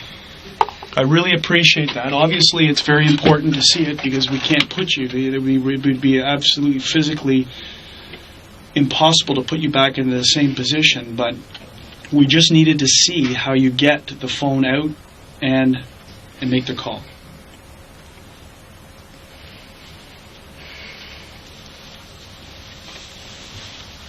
Okay, so sit back, take a couple of deep breaths again.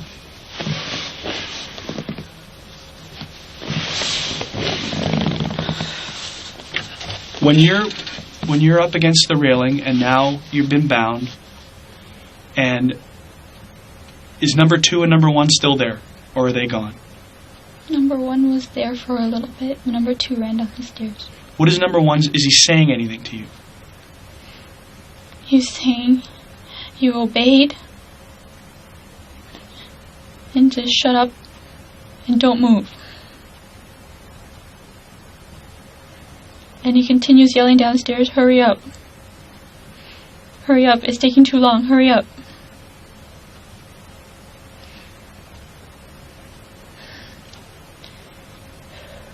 Now tell me something, okay, which is kind of important. There's a safe in the house, is there not? Safe is in a fairly visible place within your parents' bedroom, is it not? It's inside their closet. Fairly visible, at least from the pictures. Was there ever mention of wanting the combination to that safe? Through any of the interaction of 1, 2, and 3, did they know that there was a safe in place? I'm not aware if they knew. Okay. I didn't. So you never heard any of them demanding the safe, the combination to the safe?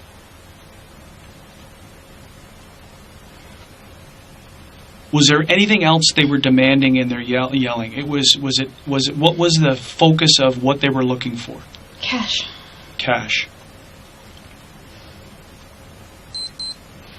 Okay. So number 1's talking to you, you obeyed, and we need to go, we need to go. And where does he go from that point in time? He's yelling down the stairs, is there more? And number 2, I can just hear him muffling something. I don't hear him clearly. Number 2 or number 3? No, sorry, number 3. Number Okay. 3. Sorry. Number 3. Okay. It's just a murr, but I can't hear what he's saying. Okay.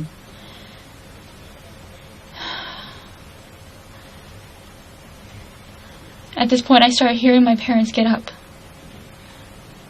And they're moving. And my mom's yelling, where's my daughter? I want my daughter. Where's my daughter? And I'm yelling, Mom, I'm here. Are they saying anything to your parents? I know she's yelling to you. Okay, she's yelling to you. Are they saying anything?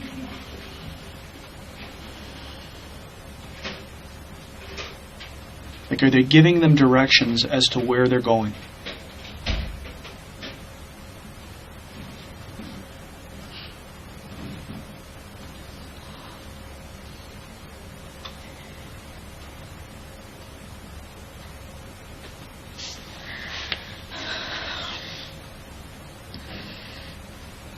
Or can you remember? All I can hear is my mom right now. Okay. So you hear them get up and you're moving, and they're moving in what direction? Towards the basement. Okay.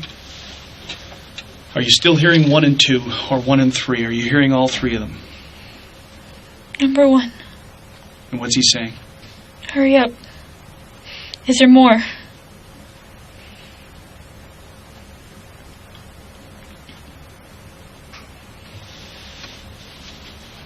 Okay.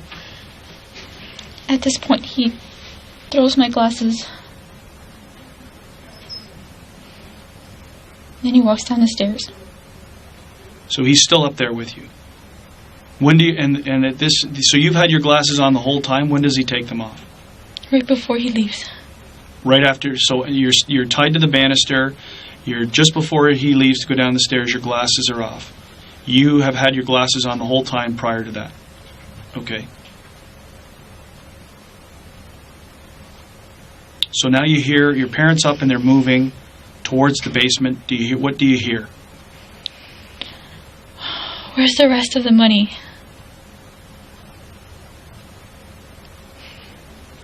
Whose voice? The one with the Caribbean accent. Number 3. Who we've called number 3. Yes. Where's the rest of the money? Is that as you hear your parents moving? I can hear them stepping down the stairs. Okay.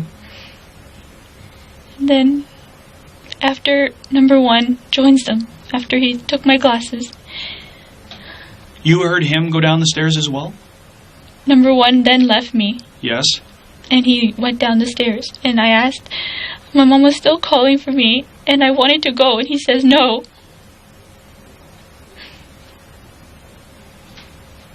Should have taken me. Okay, hang on a second. Hang on. So you hear number 1 say no to your response, to your demand of wanting to go.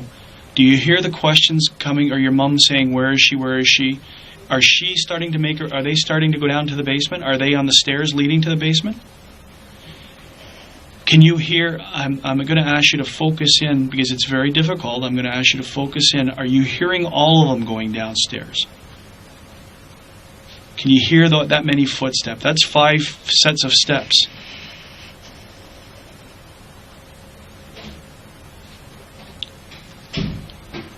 Because if your mom is moving down to the basement with these guys, and number 1 is walking down to join them, he would be later. He would be walking down. Does he go down to the basement, or do you know? Can't tell. Here, Jennifer, take a Kleenex and just take a minute.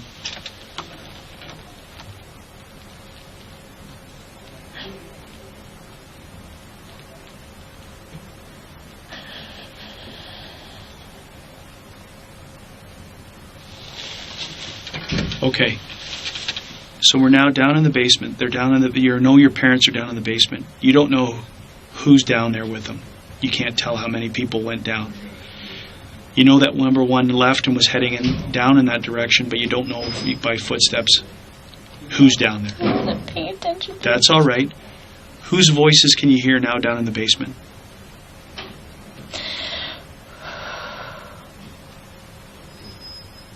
I can just remember number 3 saying, you lied. There's more. Where is it? You lied. You're lying.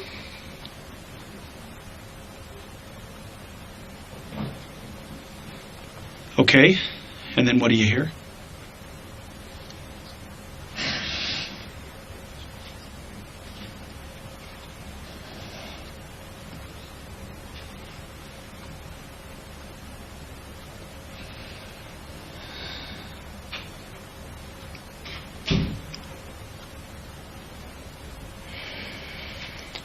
I heard pop. And then my mom, I heard her squeal. So do you hear 1 pop or do you hear 2? That's what I can't remember. Then don't. It's 1 or 2? Okay. And then you hear your mom squeal. And then what do you hear?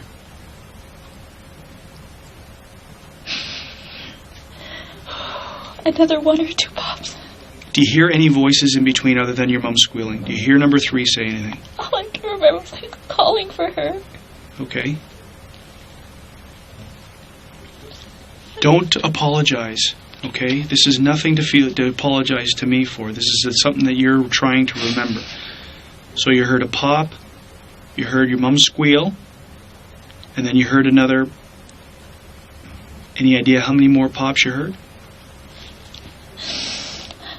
I just remember that I heard 1 or 2, and then there was a slight break. And there was 1 more. I don't remember if it was 2 and then break and then 1, or if it was 1 and then break and then 1. Okay. So you're saying that you heard a total of how many pops? Guessing.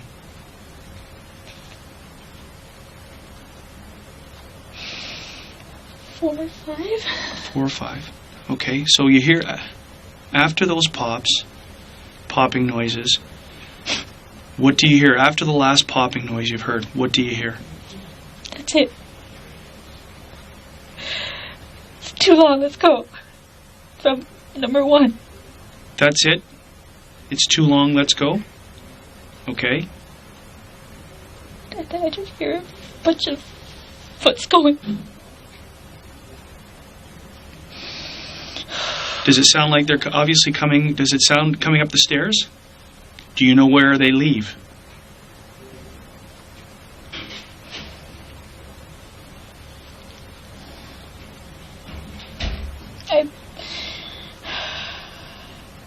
I believe they went out the front door.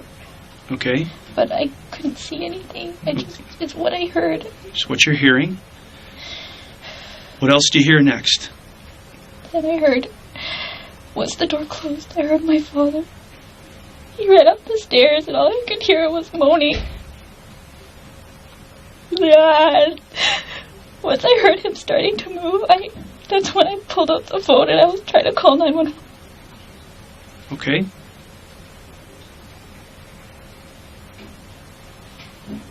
Did you hear, after you hear that's it, let's go, do you hear any more communication between the 3 guys?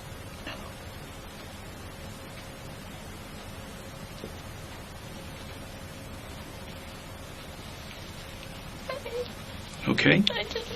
I was just calling for my mom.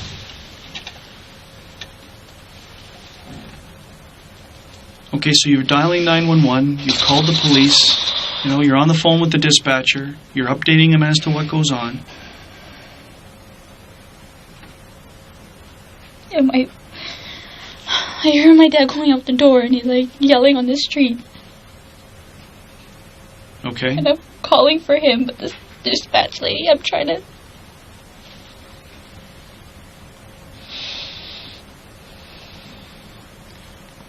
So when the officers arrive, how do you get untied?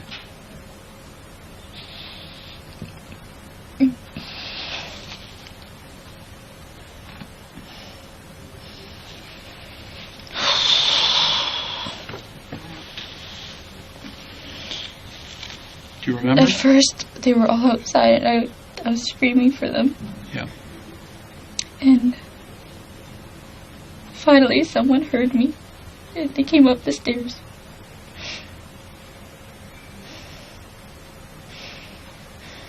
First, they had to check all the rooms first, but I just wanted them to get me out. Yeah. I didn't want to be sitting there anymore.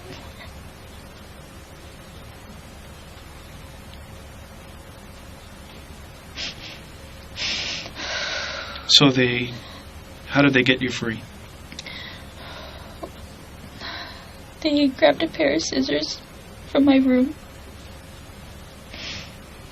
But the officer said to wait a few minutes because he didn't know how to do it, the procedure. But I just wanted to get out. I think it was you, my dad.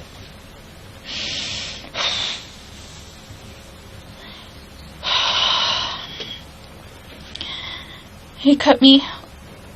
He let me go. But he cut the...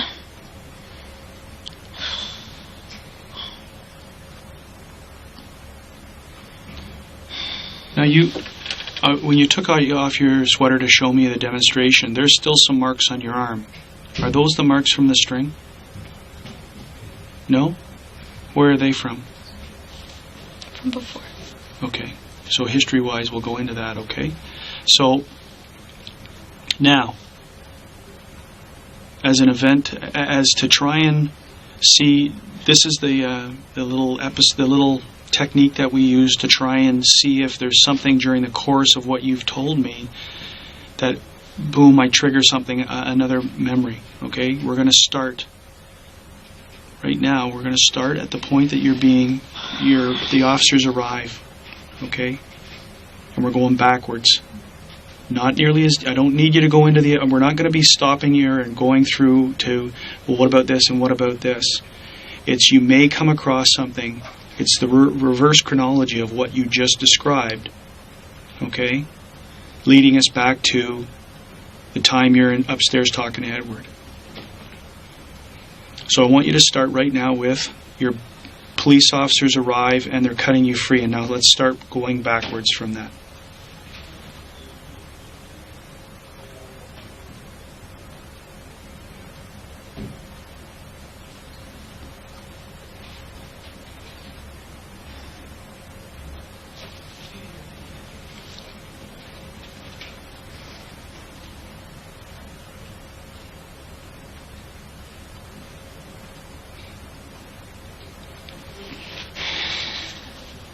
Okay. Just don't want to say wrong things. So just don't worry about saying wrong things, because you'll be correct in a measure moving backwards. Okay. It's a very well practiced technique to help in memories. So especially in traumatic events.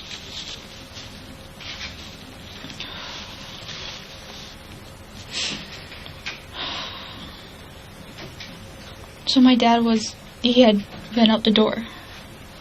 Yes. And he was moaning.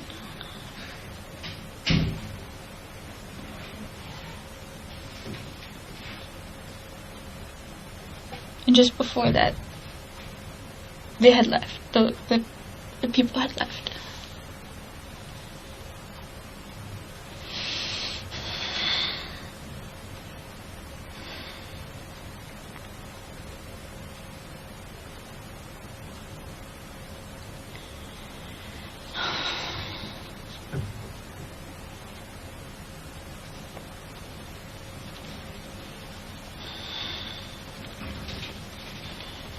Number one had said, "It's been too long. Let's go."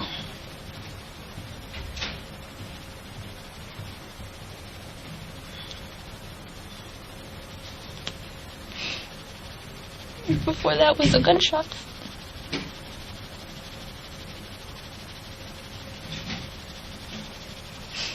Before that, they were scolding my dad for lying because there was more money and he wasn't telling them where it was.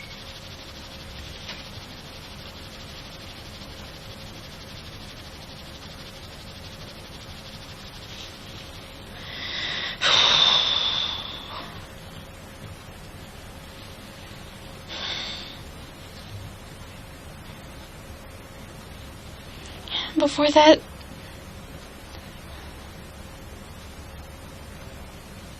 they were going down.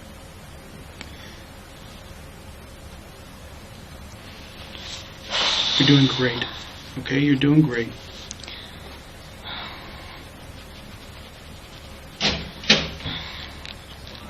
Just before that, they were going down the stairs. But I could just hear my parents' footsteps and my mom. So I don't know how many of them went down. But I know for sure number one was upstairs with me while they were starting to go down. And then number one, that's when, he was taking off my glasses and that's when he went down the stairs. I might have saying something.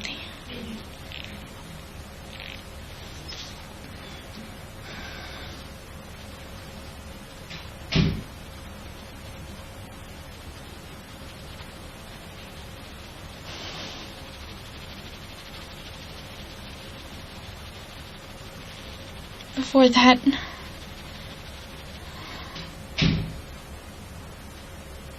they tied me.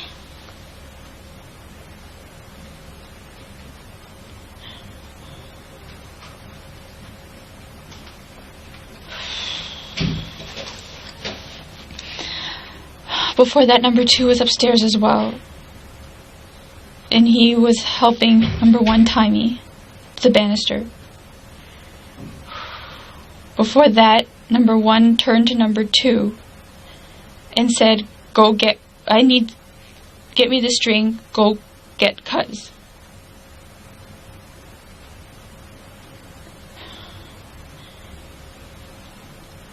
That's when number 2 went down the stairs and came back up with the string.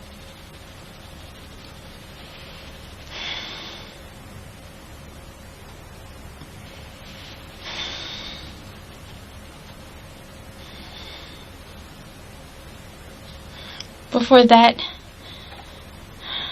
number 1 had taken me and told me to sit down at the top of the stairs. Number 2 was still in the bedroom.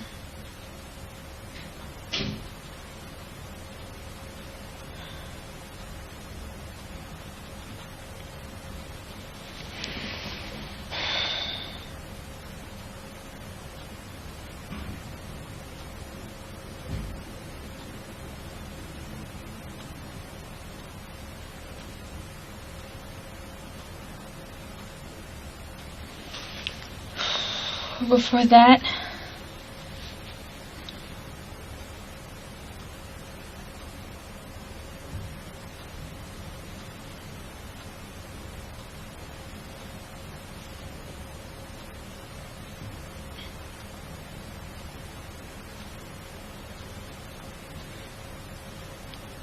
we were in my parents' room, and he was asking me about the wallet.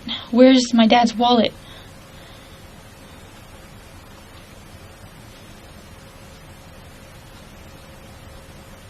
I don't remember how they got the money.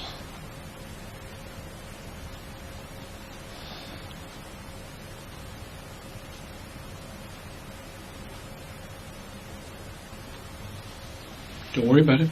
Keep going. I don't remember how they got the money.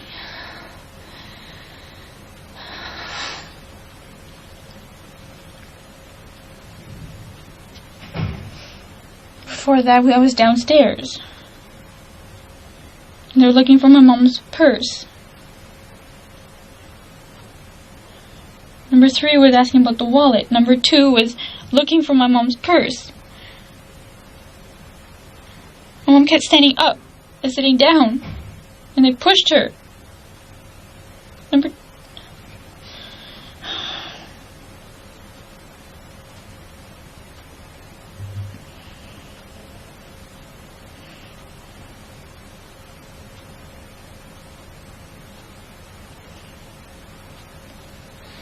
For that, I was in my room.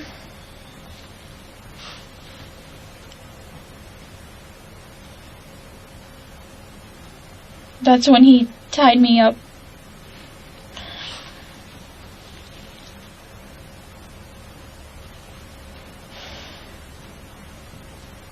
But before that, I showed him the money. Before that, I had heard them toss my parents' room, and that's when I looked out. No, the guy went down the stairs, and then I looked out.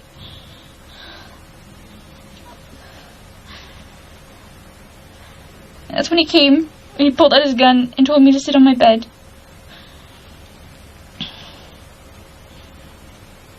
Before that, I heard my mom tell my dad to come downstairs. And that's when I told Ed I'd call him back and put my phone in my bag. Is that okay? Yes. When you said that you saw during this process, you heard the steps of someone going downstairs, did you hear your father going down the stairs?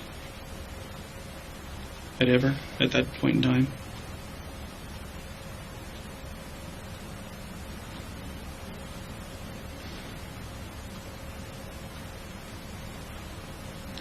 I heard him get out of his room. But then that's when I was telling Ed that I'd call him back. He was responding to your mom's command? Yes. Okay. In your kitchen,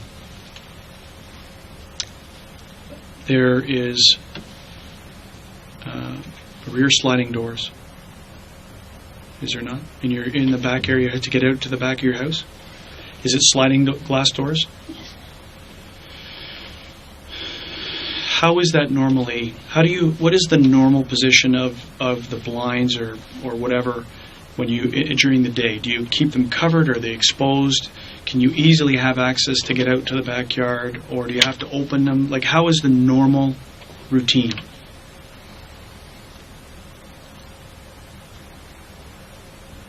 It differs from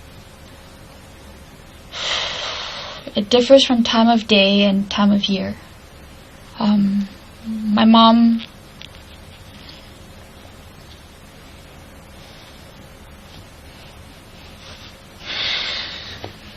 My mother likes to plant, so in the daytime we have our blinds open. They're all the way out, but they're open to let sunlight in. And at night we close them because of our backyard neighbors. Okay. The sliding glass door, is it locked all the time? Occasionally it's forgotten to be locked. But for the most part we do check it before we go to bed. Before everybody. The last person is supposed to check everything before turning in. But on some occasions, how do you know that it's been unlocked? When my mother goes out to water the plants the next morning, it's open. And she makes a comment about that? She comments to my father that he had forgotten when he went out to water his grass the night before. What about your front door? What is that when you guys are home, or when you guys are home in the house? Do you lock your front door, or do you keep it open, unlocked? Occasionally it's left unlocked because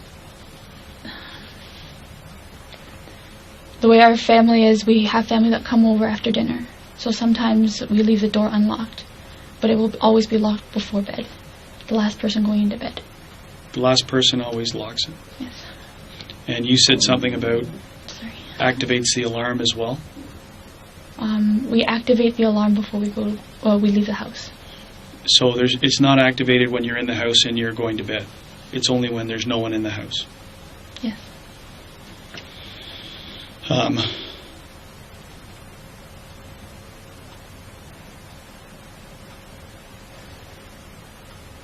When was the last time that you went out through the back sliding glass doors that you remember?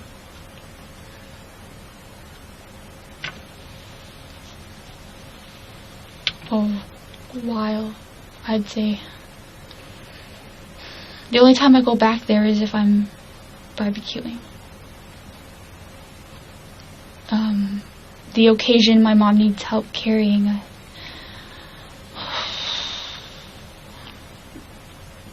if she needs help carrying something heavy. Okay. What about if strangers knock on your door?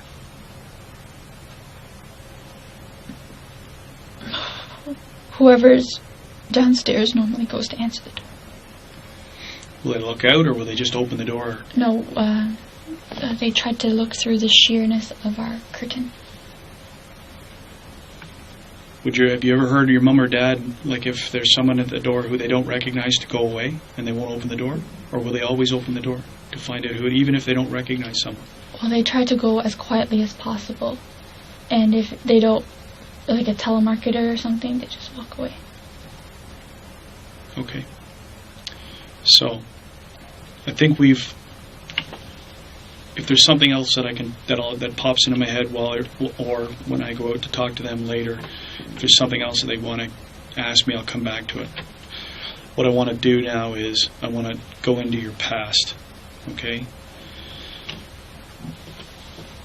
And start talking about things that have been going on with you in relation to your life, okay? I'm not going back to childhood. That's not my interest. Is obviously in the last few years is what's going on. Do you have a boyfriend? I had a boyfriend, but no, I don't have one. What was your boyfriend's name? Daniel. Daniel what? Wong. Tell me about your relationship with you and Daniel. It was a really tough one. We went to high school together. He helped me through a really difficult time in high school when I have asthma, but it wasn't a concern. It was only a concern when I was younger. But when I went over to Europe, a lot of sick people were smoking cigarettes, and it acted up over there, and he took care of me over there. When did you go to Europe? 2003. Okay, and how long were you there for? Under 2 weeks, I think. Okay. So this is 2003 when you and Danny started dating? No, later on in 2003. We were just friends at that point. Okay. What grade were you in at that point? 11. 11. So how does your relationship with Danny develop? Where does it go, and how long does it last? It lasted about 6 years. It began in the summer of 2003, before my grade 12 year. We were just really good friends, and I guess it just happened. Like, we just started going out. Well, saying that we were going out, but I didn't really get to see him much. Let's talk about that. Why didn't you get the chance to see him much? I wasn't allowed to have a boyfriend. And that was when you were 18? I was 17. 17, turning in your 18th year? You're grade 11 or going to grade? No, going into grade 12. Okay. And so who was against you having a boyfriend? My father. Your father? How was your mother in this? She took a back seat to his opinion. She would tell me that I gotta find someone who was devoted to me. But at that time, my father was the one that enforced the rules. And what were the issues your father had with a boyfriend? Was it Danny in particular, or was it just a boy? Just any boy at that point. So what happens? How are you saying that you're not allowed to see this? I know that there's certain ways that you can still get around your father not allowing you to see it. In grade 12, we went to school together. He transferred out, but he'd come over to our original high school, and he'd come see me. Okay. And once in a while, I'd go and skip class and go see him. So you were dating him essentially without your parents' knowledge and consent? Yes. What would they have done to you if they found out? And did they find out? Not in high school, no. Okay. So you finish high school, and then what do you do when you finish high school? I wanted to do kinesiology, but my father was very adamant on doing something in the medical field that was a little bit more, in his opinion, more like a more successful, I guess you can say. He knew I didn't have the stomach for being a doctor, so he wanted me to become a pharmacist. Okay. Did you go to school for pharmacy? Did you get into university for pharmacy? So if you finish your grade 12, you go to your OIC year? Like grade 12 is you finish your OIC year. I didn't have OIC. I finished my grade 12. And then what do you do for the next few years? While your dad's wanting you to get into the medical field, what do you do? I was trying to get into piano. What school? I was still taking classes at a school, but it's still recognized in the community as a teacher's license. Through the Royal Conservatory? Yes. Okay, so how is this interaction? How is this going with your dad? How is your home life with you're not living up to his expectations? He didn't know. I lied to him. What did you lie to him? What did you tell him? That I was going to school. For just not pre-med, sorry, science. For science. Bachelor of Science. You would have had bills for school. How is that coming up? How are these bills being paid for university that you weren't going to? I was working at Eastside Mario's, and I took care of myself. So financially, my father he never took hand in bills, so he didn't know anything about bills. Did your mom know that you weren't going to university? No. So both your parents thought you had gone to university? Yes. Okay. And how long did they still to this point in time think that you had gone to university for sciences? Yes. And how did you feel about that? How did you feel about having to lie to your parents? I felt guilty, but every time I tried to bring it up, there was just so much expectation. Did you have any resentment towards them for this? I chose what I chose, but in the end, I chose my family. Okay, so now you're not allowed to see boys. How do you continue your relationship while you're supposed to be at university working at Eastside Mario's? Are you working during the day at Eastside Mario's? Sometimes, but not all the time. So how do you maintain this relationship with Daniel? I'd bus down to see him, or my parents would drive me down to Toronto, and they thought I was going to school, but I'd go see him and I'd come back. What school did they think you're going to? Ryerson. Okay. Was Daniel aware of what was going on with the issues in your life with your parents? Not at first, but eventually he found out. Okay. And what would your parents do find out? Did they ever find out that you were dating Daniel? Eventually. Well, how long into the relationship was that? Say 5 years. 5 years? So that brings you up to 2008 or 2009? 2008. 2007, 2008. And how do they find out? My mother saw him dropping me off at at Pacific Mall where they come to pick me up. And how did that go over? Not well. Explain to me what not well means. My mother, she said at first she was not supportive, but she said, "You need to tell me." And she basically gave me the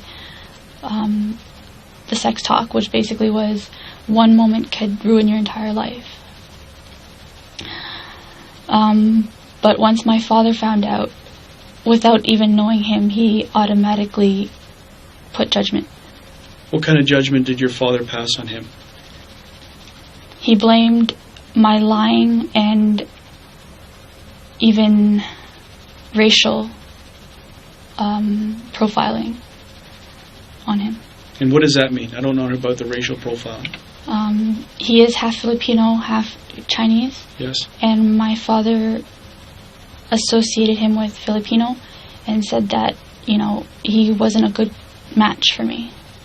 He wasn't going anywhere in life, and that he wouldn't be able to support a family. So tell me about Daniel. We've interviewed Daniel. Okay. So tell me about Daniel. He was, I believe, selling Selling? Selling some marijuana, I believe. Okay. You weren't aware that he was up to this type of business? No. Is that what you're saying to me? Yes. So, when your parents find out, what happens to you at home? They pretty much make sure that I wouldn't contact him again. And how do they do that? They take away my cell phone and restrict internet access. Like, they have to be in the room or not at all. Do you have a curfew? If I go out with a friend that they know, I have to be home before 9. Before 9 o'clock? Yes. And is that even up until Monday? Did you have a curfew up until Monday? Technically, but I haven't gone out for a while. And why is it that you haven't gone out for a while? Because they gave me an ultimatum to either choose Daniel or to choose them about a year and a half ago, about a year and a half ago. And I chose to stay home with my family. But even though he had moved on, we still wanted to be friends. We went through a lot. I was there for him, and he was there for me when we needed each other. So whenever I could, I would sneak a phone call here, sneak a phone call there. I'd ask a friend of mine to pick me up and to take me to see him, and then take me back. Who is that friend? Gary. Gary Gibson.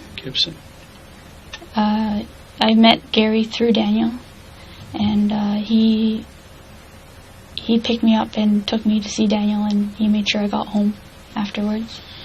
So tell me about how come your parents allow you to speak to Edward or to Adrian, in fact, allow Adrian into the house? Adrian has been a friend of mine since beginning of high school. My parents agree with his, how do I explain this? He went to school for engineering. He has a job, and his mother is a piano teacher as well, like myself. So in their eyes, he had like a well-rounded life. And because he took me out once in a while, but not really. But because he has a car of his own, so he comes over, therefore they were able to interact with him and accepted him. Okay. What about Edward? Edward was an old co-worker of mine. Edward only met my mom once at a gym, when we went to the gym. I introduced him to my mom, but he only stops by when my parents are not home for about like an hour or so just to catch up, but I haven't gone out to actually we talk on the phone, but that's pretty much. I tried to meet him at the gym, but that's all. So for the last year and a half since you chose, the ultimatum was given to you, in your words, it's either Daniel or your family. Yes. And you say that you chose your family and you stayed home. What have you been, when you say I stayed home, what is your routine? Tell me, for the last year and a half, what have you been doing? I have been continuing my piano studies, and my parents enrolled me back into school, into college. Into college. At first, I didn't have enough marks to get into the program I wanted, so I had to do 1 year of, refresher course of a calculus high school credit. And they never said to you, you can get in and graduate with a science degree, but you can't take that and now get in. They never questioned you about college now that you don't have the marks to get into college? How did you get around that? I lied to them and said that calculus wasn't a big thing when I first applied, when science, but now calculus is more of a mandatory course.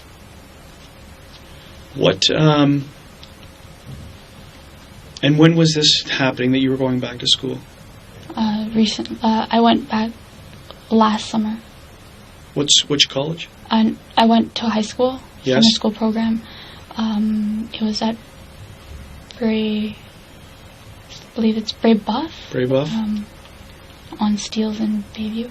And you graduated with that, or you finished? No, I completed the credit at upgrading my mark. And did you apply to college? Yes. And you were accepted? I was accepted for January, yes. At which college? Centennial College. Okay. In what program? Biotechnology engineering. Okay. So, the last year and a half, you've been doing your piano studies. Yes. What is your routine, like daily routine for the last year and a half when you say that I chose my family, I chose to stay home? Well, at first, I continued phone contact with Daniel, but that only lasted about one time. Like I told you, Gary came to pick me up to go see Daniel, and I got caught. And that's when they took away my cell phone, and they said that they'd drive me places. And so pretty much I wake up, I do my piano studies. I may go see my teacher for lessons. At first they took me, but then once my teacher was like, yeah, she's with me, I was able to go and see him at his house once a week. Sometimes it was once every other week if he was busy. And then I had another studies at a place called Euro Music for the actual pedagogy course, which is the actual teaching course. Mm-hmm. And I went to those 2 classes once a week as well. And pretty much it was home, help out with housework, and practice my piano, and just wait for the college application, college acceptance. And did you go out? Were you allowed to go out at night? I don't go out, no. The only time I went out was... last time I went out was for my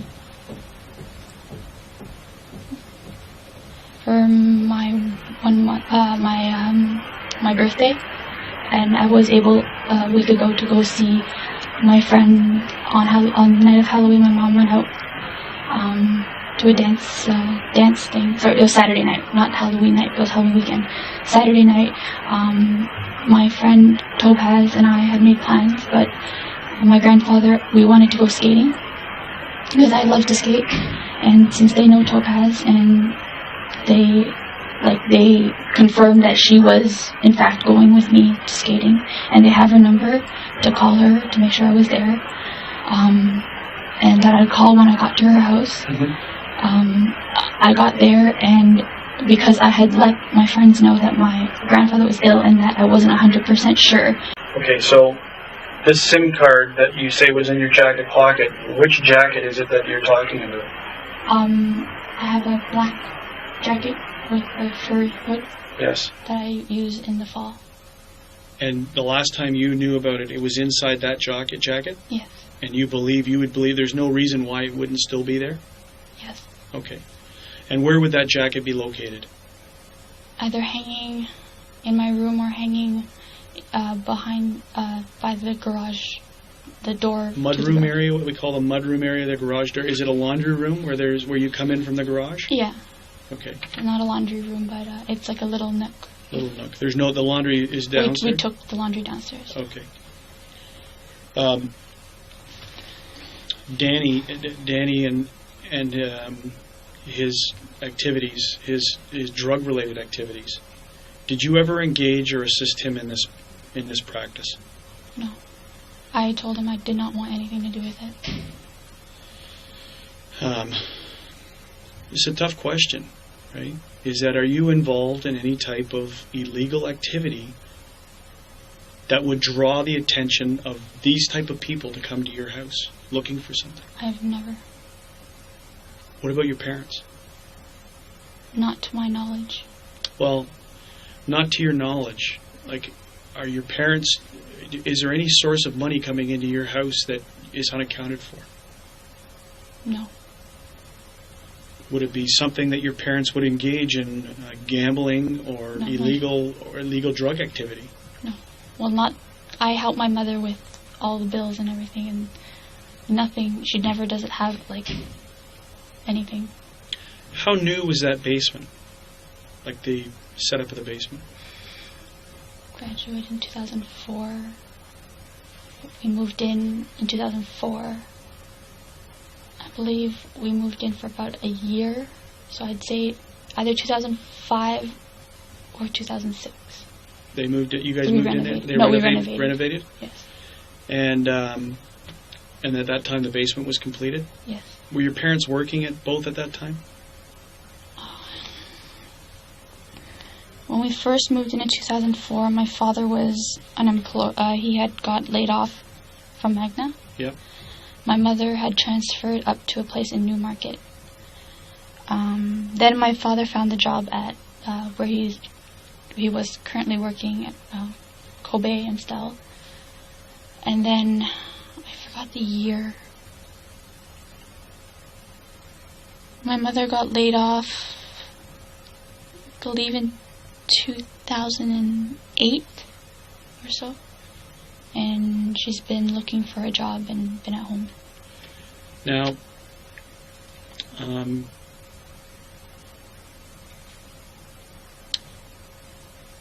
After talking to Daniel, and when's the last time you text message or communicated with him?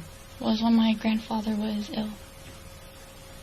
Have you been experiencing anything what you would call in the last little while of any type of threats or threatening behavior? Yes. Tell me about that. He says it's just a friend, but everyone says it's his girlfriend. She has messaged me telling me to back off, to leave Daniel alone. And he's messaged me and he's like, is that you calling? But I wasn't calling. Or I'd be on the phone with him and he's like, my Rogers line, because I called him on the phone that he gave me. Yes. And he'd say that my Rogers line was calling him. And when I looked into it, it was like on my bills, those phone calls were made, but I know I didn't make them. So I couldn't explain it. And I did get a letter in the mail saying that you're a dead person walking. Now, why didn't you tell me about that when I spoke to you the other day? Everything had just happened. I wasn't... Was it just simply a letter? Yes. It was cut out. Where is that letter? It's garbage. It's in the garbage? Yes.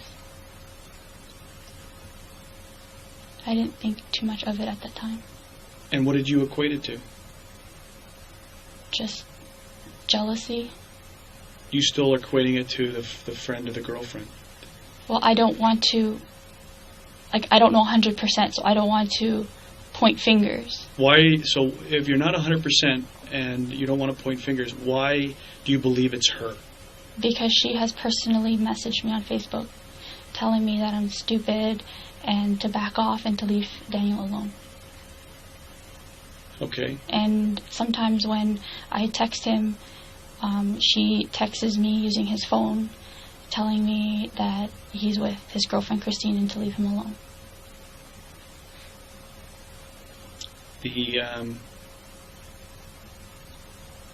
Is there something that happened to you that you never disclosed to the police before?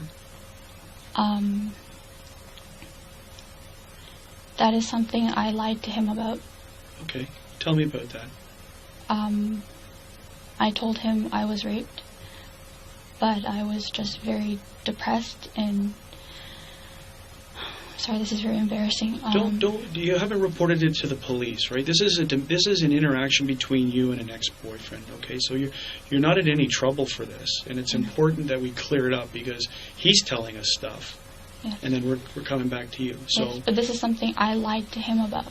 Okay. And why did you say you were depressed? And when did this happen? When did you tell him about this?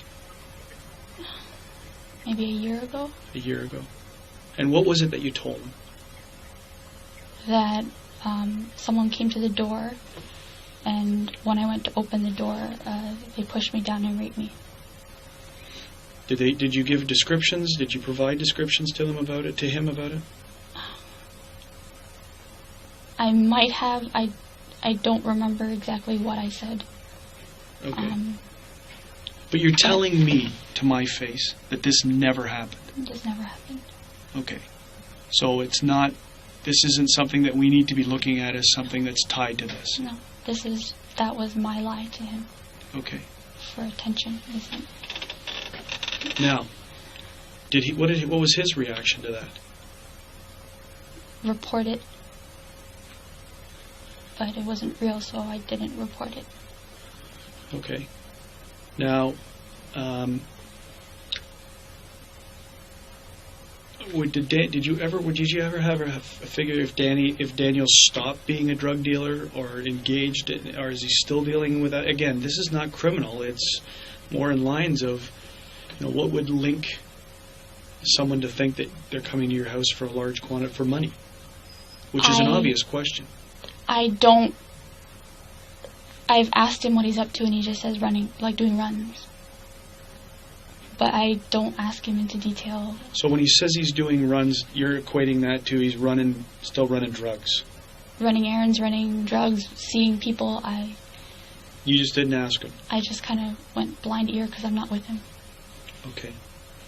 Did you ever receive, again, coming from, we're going to ask it, did you ever receive any other type of threatening text messages that more than just words of what a person says, don't see him or don't, did you ever receive anything that was Threatening? Yeah. I did get some, but I couldn't, what's the word I'm looking for? It said that we have people that can erase this message. But it was just words. It was just stay away. What were the words? Just stay away. Stay away. Chrissy and Denico, one life, one destiny, or something like that.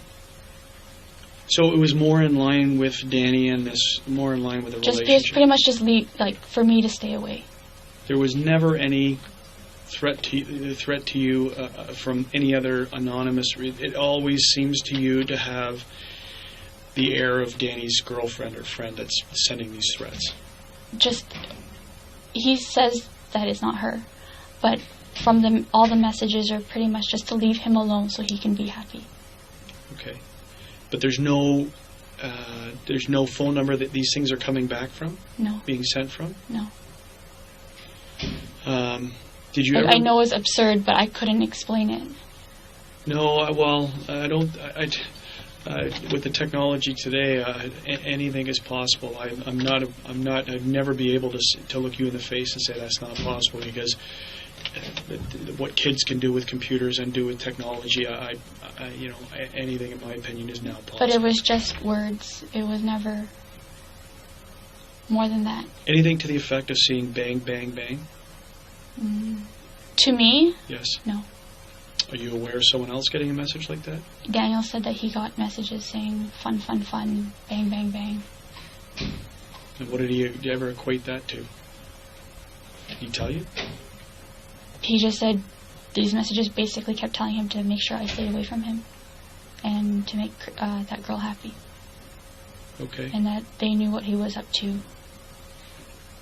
They even said that they knew, I'd text him something, and for some reason they knew that I texted him, and that they knew that I called him, stuff like that.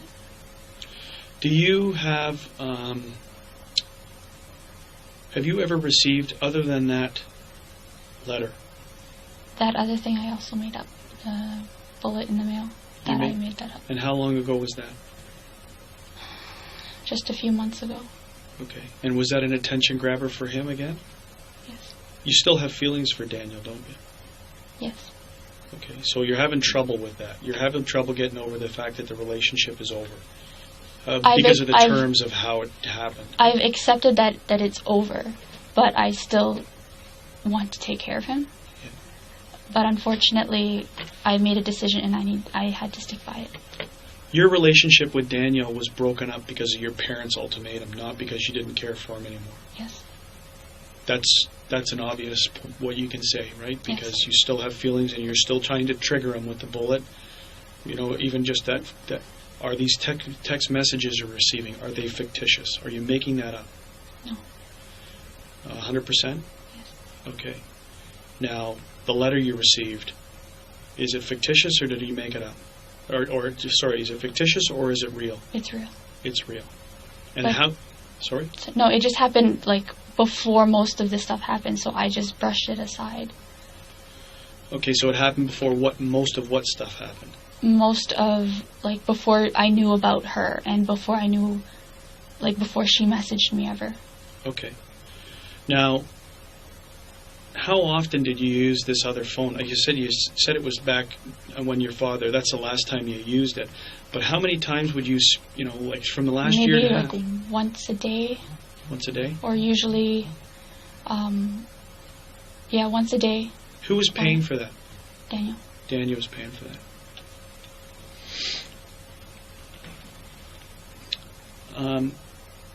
So the incident, those two incidents that you made up, the bullet and the being raped, those never happened. No.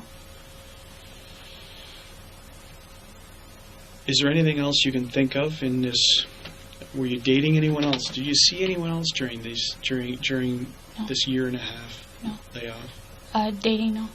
No. No. I saw Adrian because he came over, but I wasn't seeing him like romantically or anything. I saw just my tight-knit group of friends, which are my girlfriend's Topaz. Topaz? Yes. Topaz's last name? Chu. Topaz Chu. Her husband, Chihei Tong. And where, okay, we won't say where they live because it's being videoed, but I need to get an idea. If we haven't spoken to them, we'd like to speak to them. Okay. Who else? Adrian Chung, he lives away, but sometimes he comes into town and he'll come to my house and ask my parents to take me out just for a coffee to catch up about half hour, and then he takes me back home. Okay. That's 3. Who else is type? Adrian. Adrian, who we talked about earlier. Timkovitz. Tinkovitz, you've spoken to. Yeah. We've spoken to already. Edward Pacific. And Yeah. so he's in that loop of tight-knit friends? No, he's separate. Okay. Who else is in this other tight-knit group of friends? that you- Well, we're tight, but I don't speak to them often. Cecilia Pang and Jerome, we fall in and out like periodically, like maybe a couple months where we talk almost every week, and then sometimes we go a month or 2 without talking. Jerome Liu. Okay. So that's Adrian, Topaz, Chihei, Cecilia, myself, and there's one more, Carson. I forgot his last name. He's more like him and myself aren't that close, but he does hang around all of us if we go to, for example, when my friend had a baby, we were all there together. Now, what about, again, I apologize for the name. It's okay. Gary Gibbons or Gibson. Gibson? Gibson, yes. Where is he in this? I haven't spoken to him in a long time. I'd say about a year, but prior to that, we spoke quite a bit. Yeah. But he was your link to Danny, right? To get to Danny yes. to drop you off. Well, he'd call Daniel if he didn't answer my calls, and we hung out on our own as well. What do you know about Daniel's girlfriend, Christine? The only thing I know is that she's living with her father. When we were in high school, she lost her mother. I believe she has a child, and I don't know where the father is in that. Okay.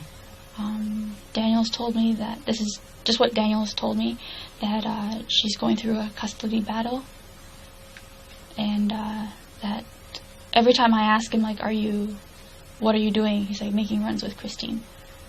So. Making runs with Christine? Yeah. And I'm sorry, when you say runs, for me listening to making a run, would you draw the inference that that's back to the drug business? I would, but I didn't go more into that. Don't go more into it. What do you take that as just hearing it at face value? That he was going to meet somebody for drugs, or... And Christine's along for the ride? I was told, like, in his words, that he was the one taking her to go see people that she knew. That she knew? Yes. Okay. And that everything was at her house or something like that. Okay. I want you to sit tight. Do you want me to get you some water? Yes, please. Okay. I want you to sit tight. I'm just going to go talk to Deborah. Deborah Gladding. She's been monitoring. I'm also going to talk to the primary investigator. Okay. We're going to get you some water. And we're sort of moving through this. This is great. Okay. I appreciate the fact that you were honest with me to tell me that these things were made up. Okay. It's very important. I can't lie, right? And you can't, because if you were raped and you received bullets, those are some pretty significant threats, right? I understand. Okay. There was also one other thing. Yeah. We were getting private phone calls at my house as well. I never told my brother because he was at school. Yeah. When we picked up, they'd always hang up. And one time, my father had picked up. And like I said, Mondays, my mother would go dancing. Yes. And when this one time I picked up the phone, my father was already on the phone, and there was this woman on the other line, and I don't know who it was. And they were speaking Chinese, which is a little bit off for me because my father's Chinese isn't his first language. Okay. And my father doesn't even know I was on the line. But this woman was saying, you have to come over right away. Right away, you have to come now. And my father kept saying, I can't come over. No. And she's like, I don't care, you have to come now. Like I said, he still does, to this day doesn't know that I heard that conversation. And when he went down the stairs to see me, because I was on the main floor, he was upstairs when he answered the phone. He was like, I'm going to go, and my cousin Michelle, she said, I'm going to go to Michelle's house to, I believe their tap was running, or he's a handyman with the housework, so they asked him to fix it. But I don't remember where they were out. And I remember because I was, I believe this is during the summer. Of this past year, 2010? Yes, summer of 2010.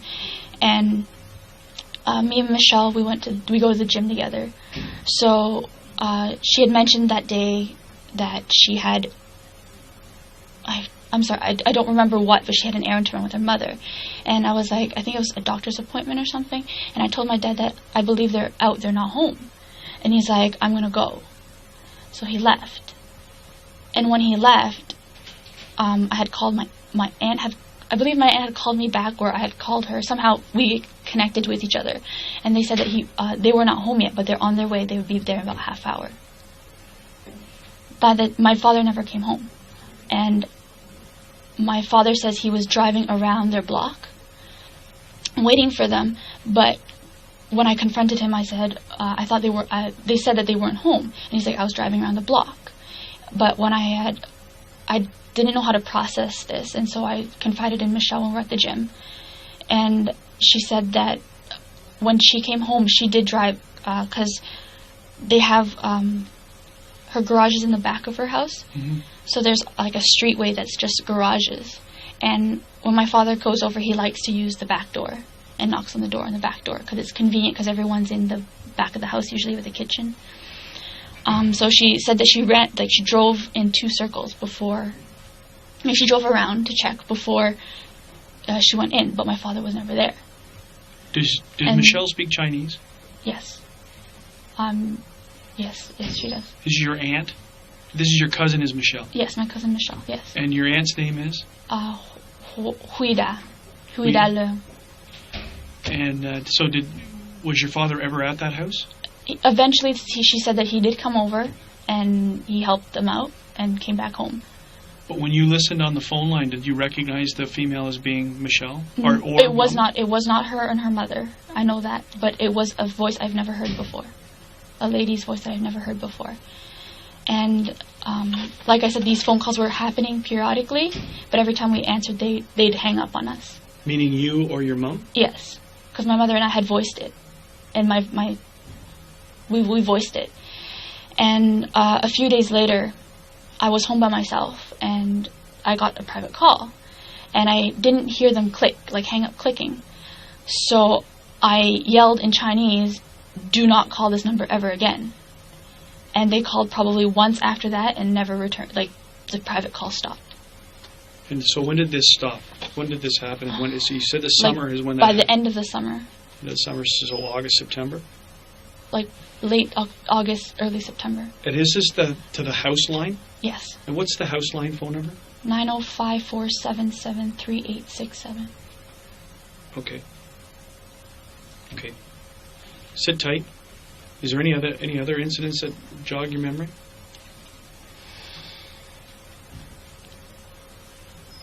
Any other boyfriends in between this time period? No.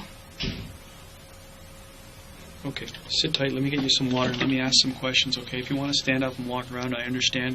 We're not telling you to sit tight literally, but it may be a couple of minutes, okay?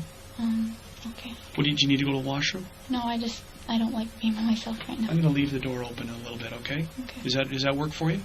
Okay. And remember, right through that glass, you can actually, I don't know, see her, but that's where she's sitting. So you're actually, she's just in another room, but she's a part of this room. Okay. Okay?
Feeling okay still? Everything's going okay. All right. Do you need a bathroom break? Yes, please. Okay. Let me just clear the hallway, and then I'll escort you out, okay?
just wait out here, or do you want to just wait inside? But you can just stand up. It's up to you. I'm just, Okay, we'll just wait by the door then. That's fine. You could... Or not. sorry, I'm just a little rattled. Okay, yeah. You're doing fine. I'm just trying my best. You're doing good. You're doing good.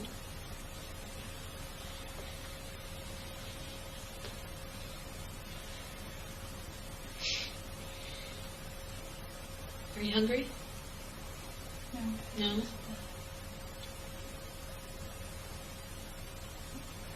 The choices I've made haven't been the best, so it's just... You know what? It's just part of life. I mean, it's you know, we learn, and we make mistakes and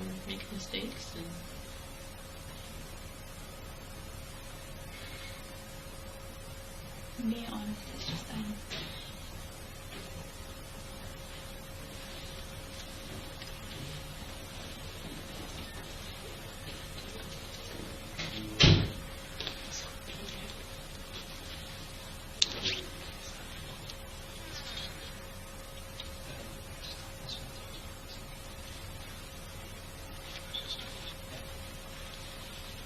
it's okay.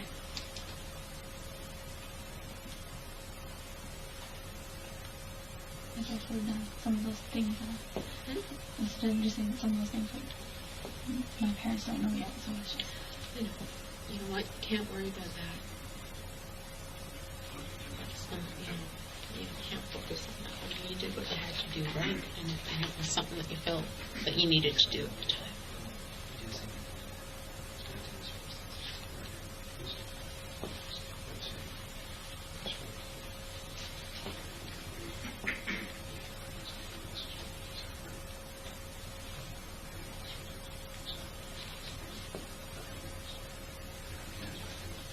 Let's just hang in here just for a little bit until that way is clear. I won't close the door too much, okay?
Sorry? You're okay.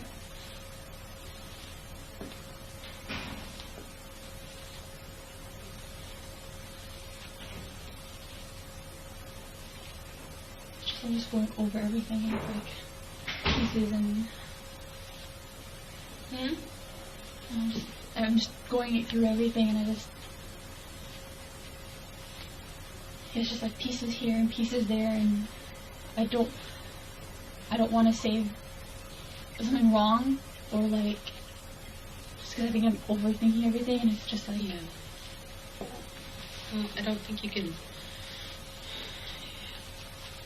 The truth is the truth, right? It's not, and it's not going to be wrong. No. Okay, it is what it is, and no, just like with the details and everything, like I want to get it right, so like everything could be right. Okay. But it's just like it's pieces and. Yeah, but I mean, then, all the pieces are they're all gonna come together, and it's all gonna fit, right? Because what you're saying is the truth. I'm just trying to, like, every time I think of those things, it gets me all worked up. But I have to think about it, but I don't want to. And then, like, it brings back everything. Okay. And that's going to happen for a little bit, though, too. You realize that, right? I know. That's going to happen. It's a lot. Yeah. And it's just like, I did it. I don't want to do it again. Yeah. But, I mean, even when you least expect it, it's going to happen. And now it's just like, he's asking me these questions like I should have. I know, it's like maybe I should have been more, like, attentive, like, it just happened so fast. Mm-hmm. And it's like, he's asking me, like, the shoes and everything, and yeah, I can't give him the answer because I don't know. Well, and that's right, you're right. And we don't expect you to, you don't want to make up something. No, I'm not. Because, not that. you want, I wish I was able to answer, like, I want to be able to answer it so it'd be, not easier, but it'd help. Yeah. But if you don't know, you don't know. Really, that's the bottom line. If you don't know, you don't know. I don't know. Who are we to say, because we weren't there? You're the one that's going through this. We're not there. So, and like Randy was saying, what you remember back then, you've had a couple of days, and things start to come back in your mind. It does, it happens. So don't be too hung up on, oh, I didn't remember, oh, I should have remembered, oh, why couldn't I remember? Don't. So it makes me feel like I should have. No.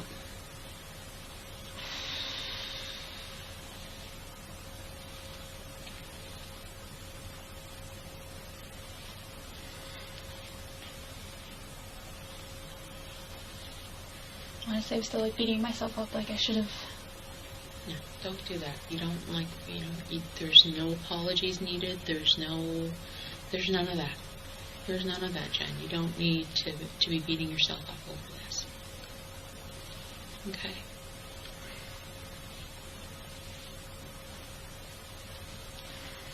This is some heavy-duty stuff.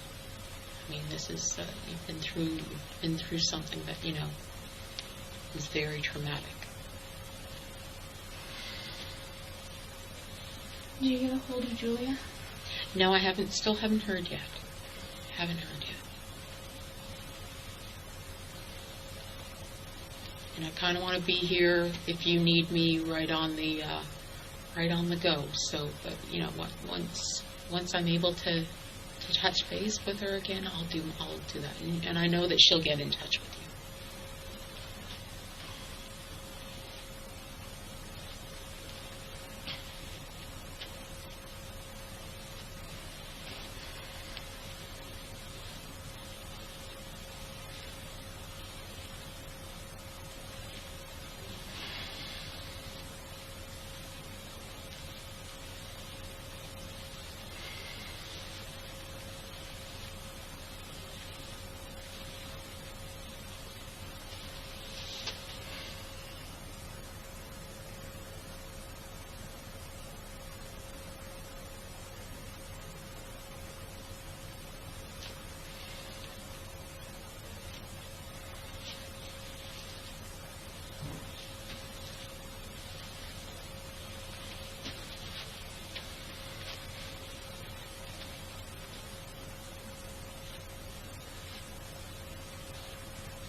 I'm trying to think, is there anything else, like...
there anything else you can?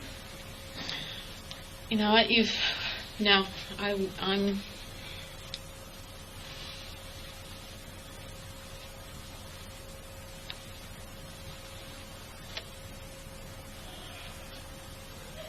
It's just like going over again. It's okay. It'll just wait till Randy comes back, and you know what? If he has some other questions for you, he'll ask them.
Mm-hmm.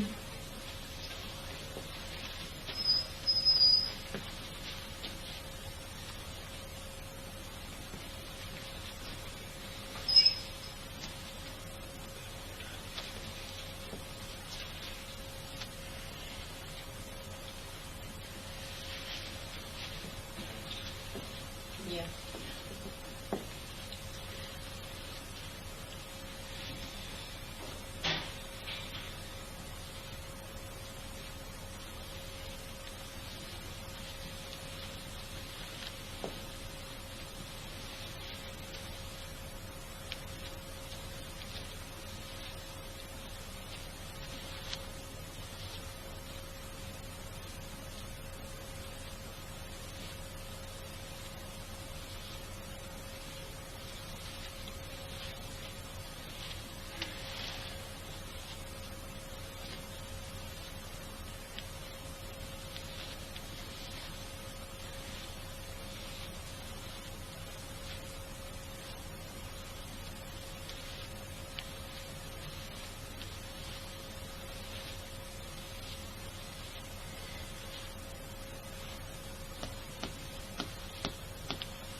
Is that your breastplate? Is that your chest that you're doing that against?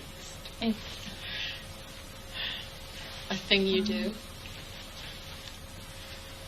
It's embarrassing.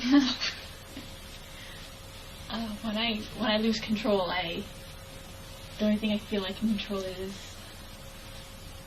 what I feel. Okay. Oh, I just heard the sound. That's what it was. Like it was a sound that drew my attention. So.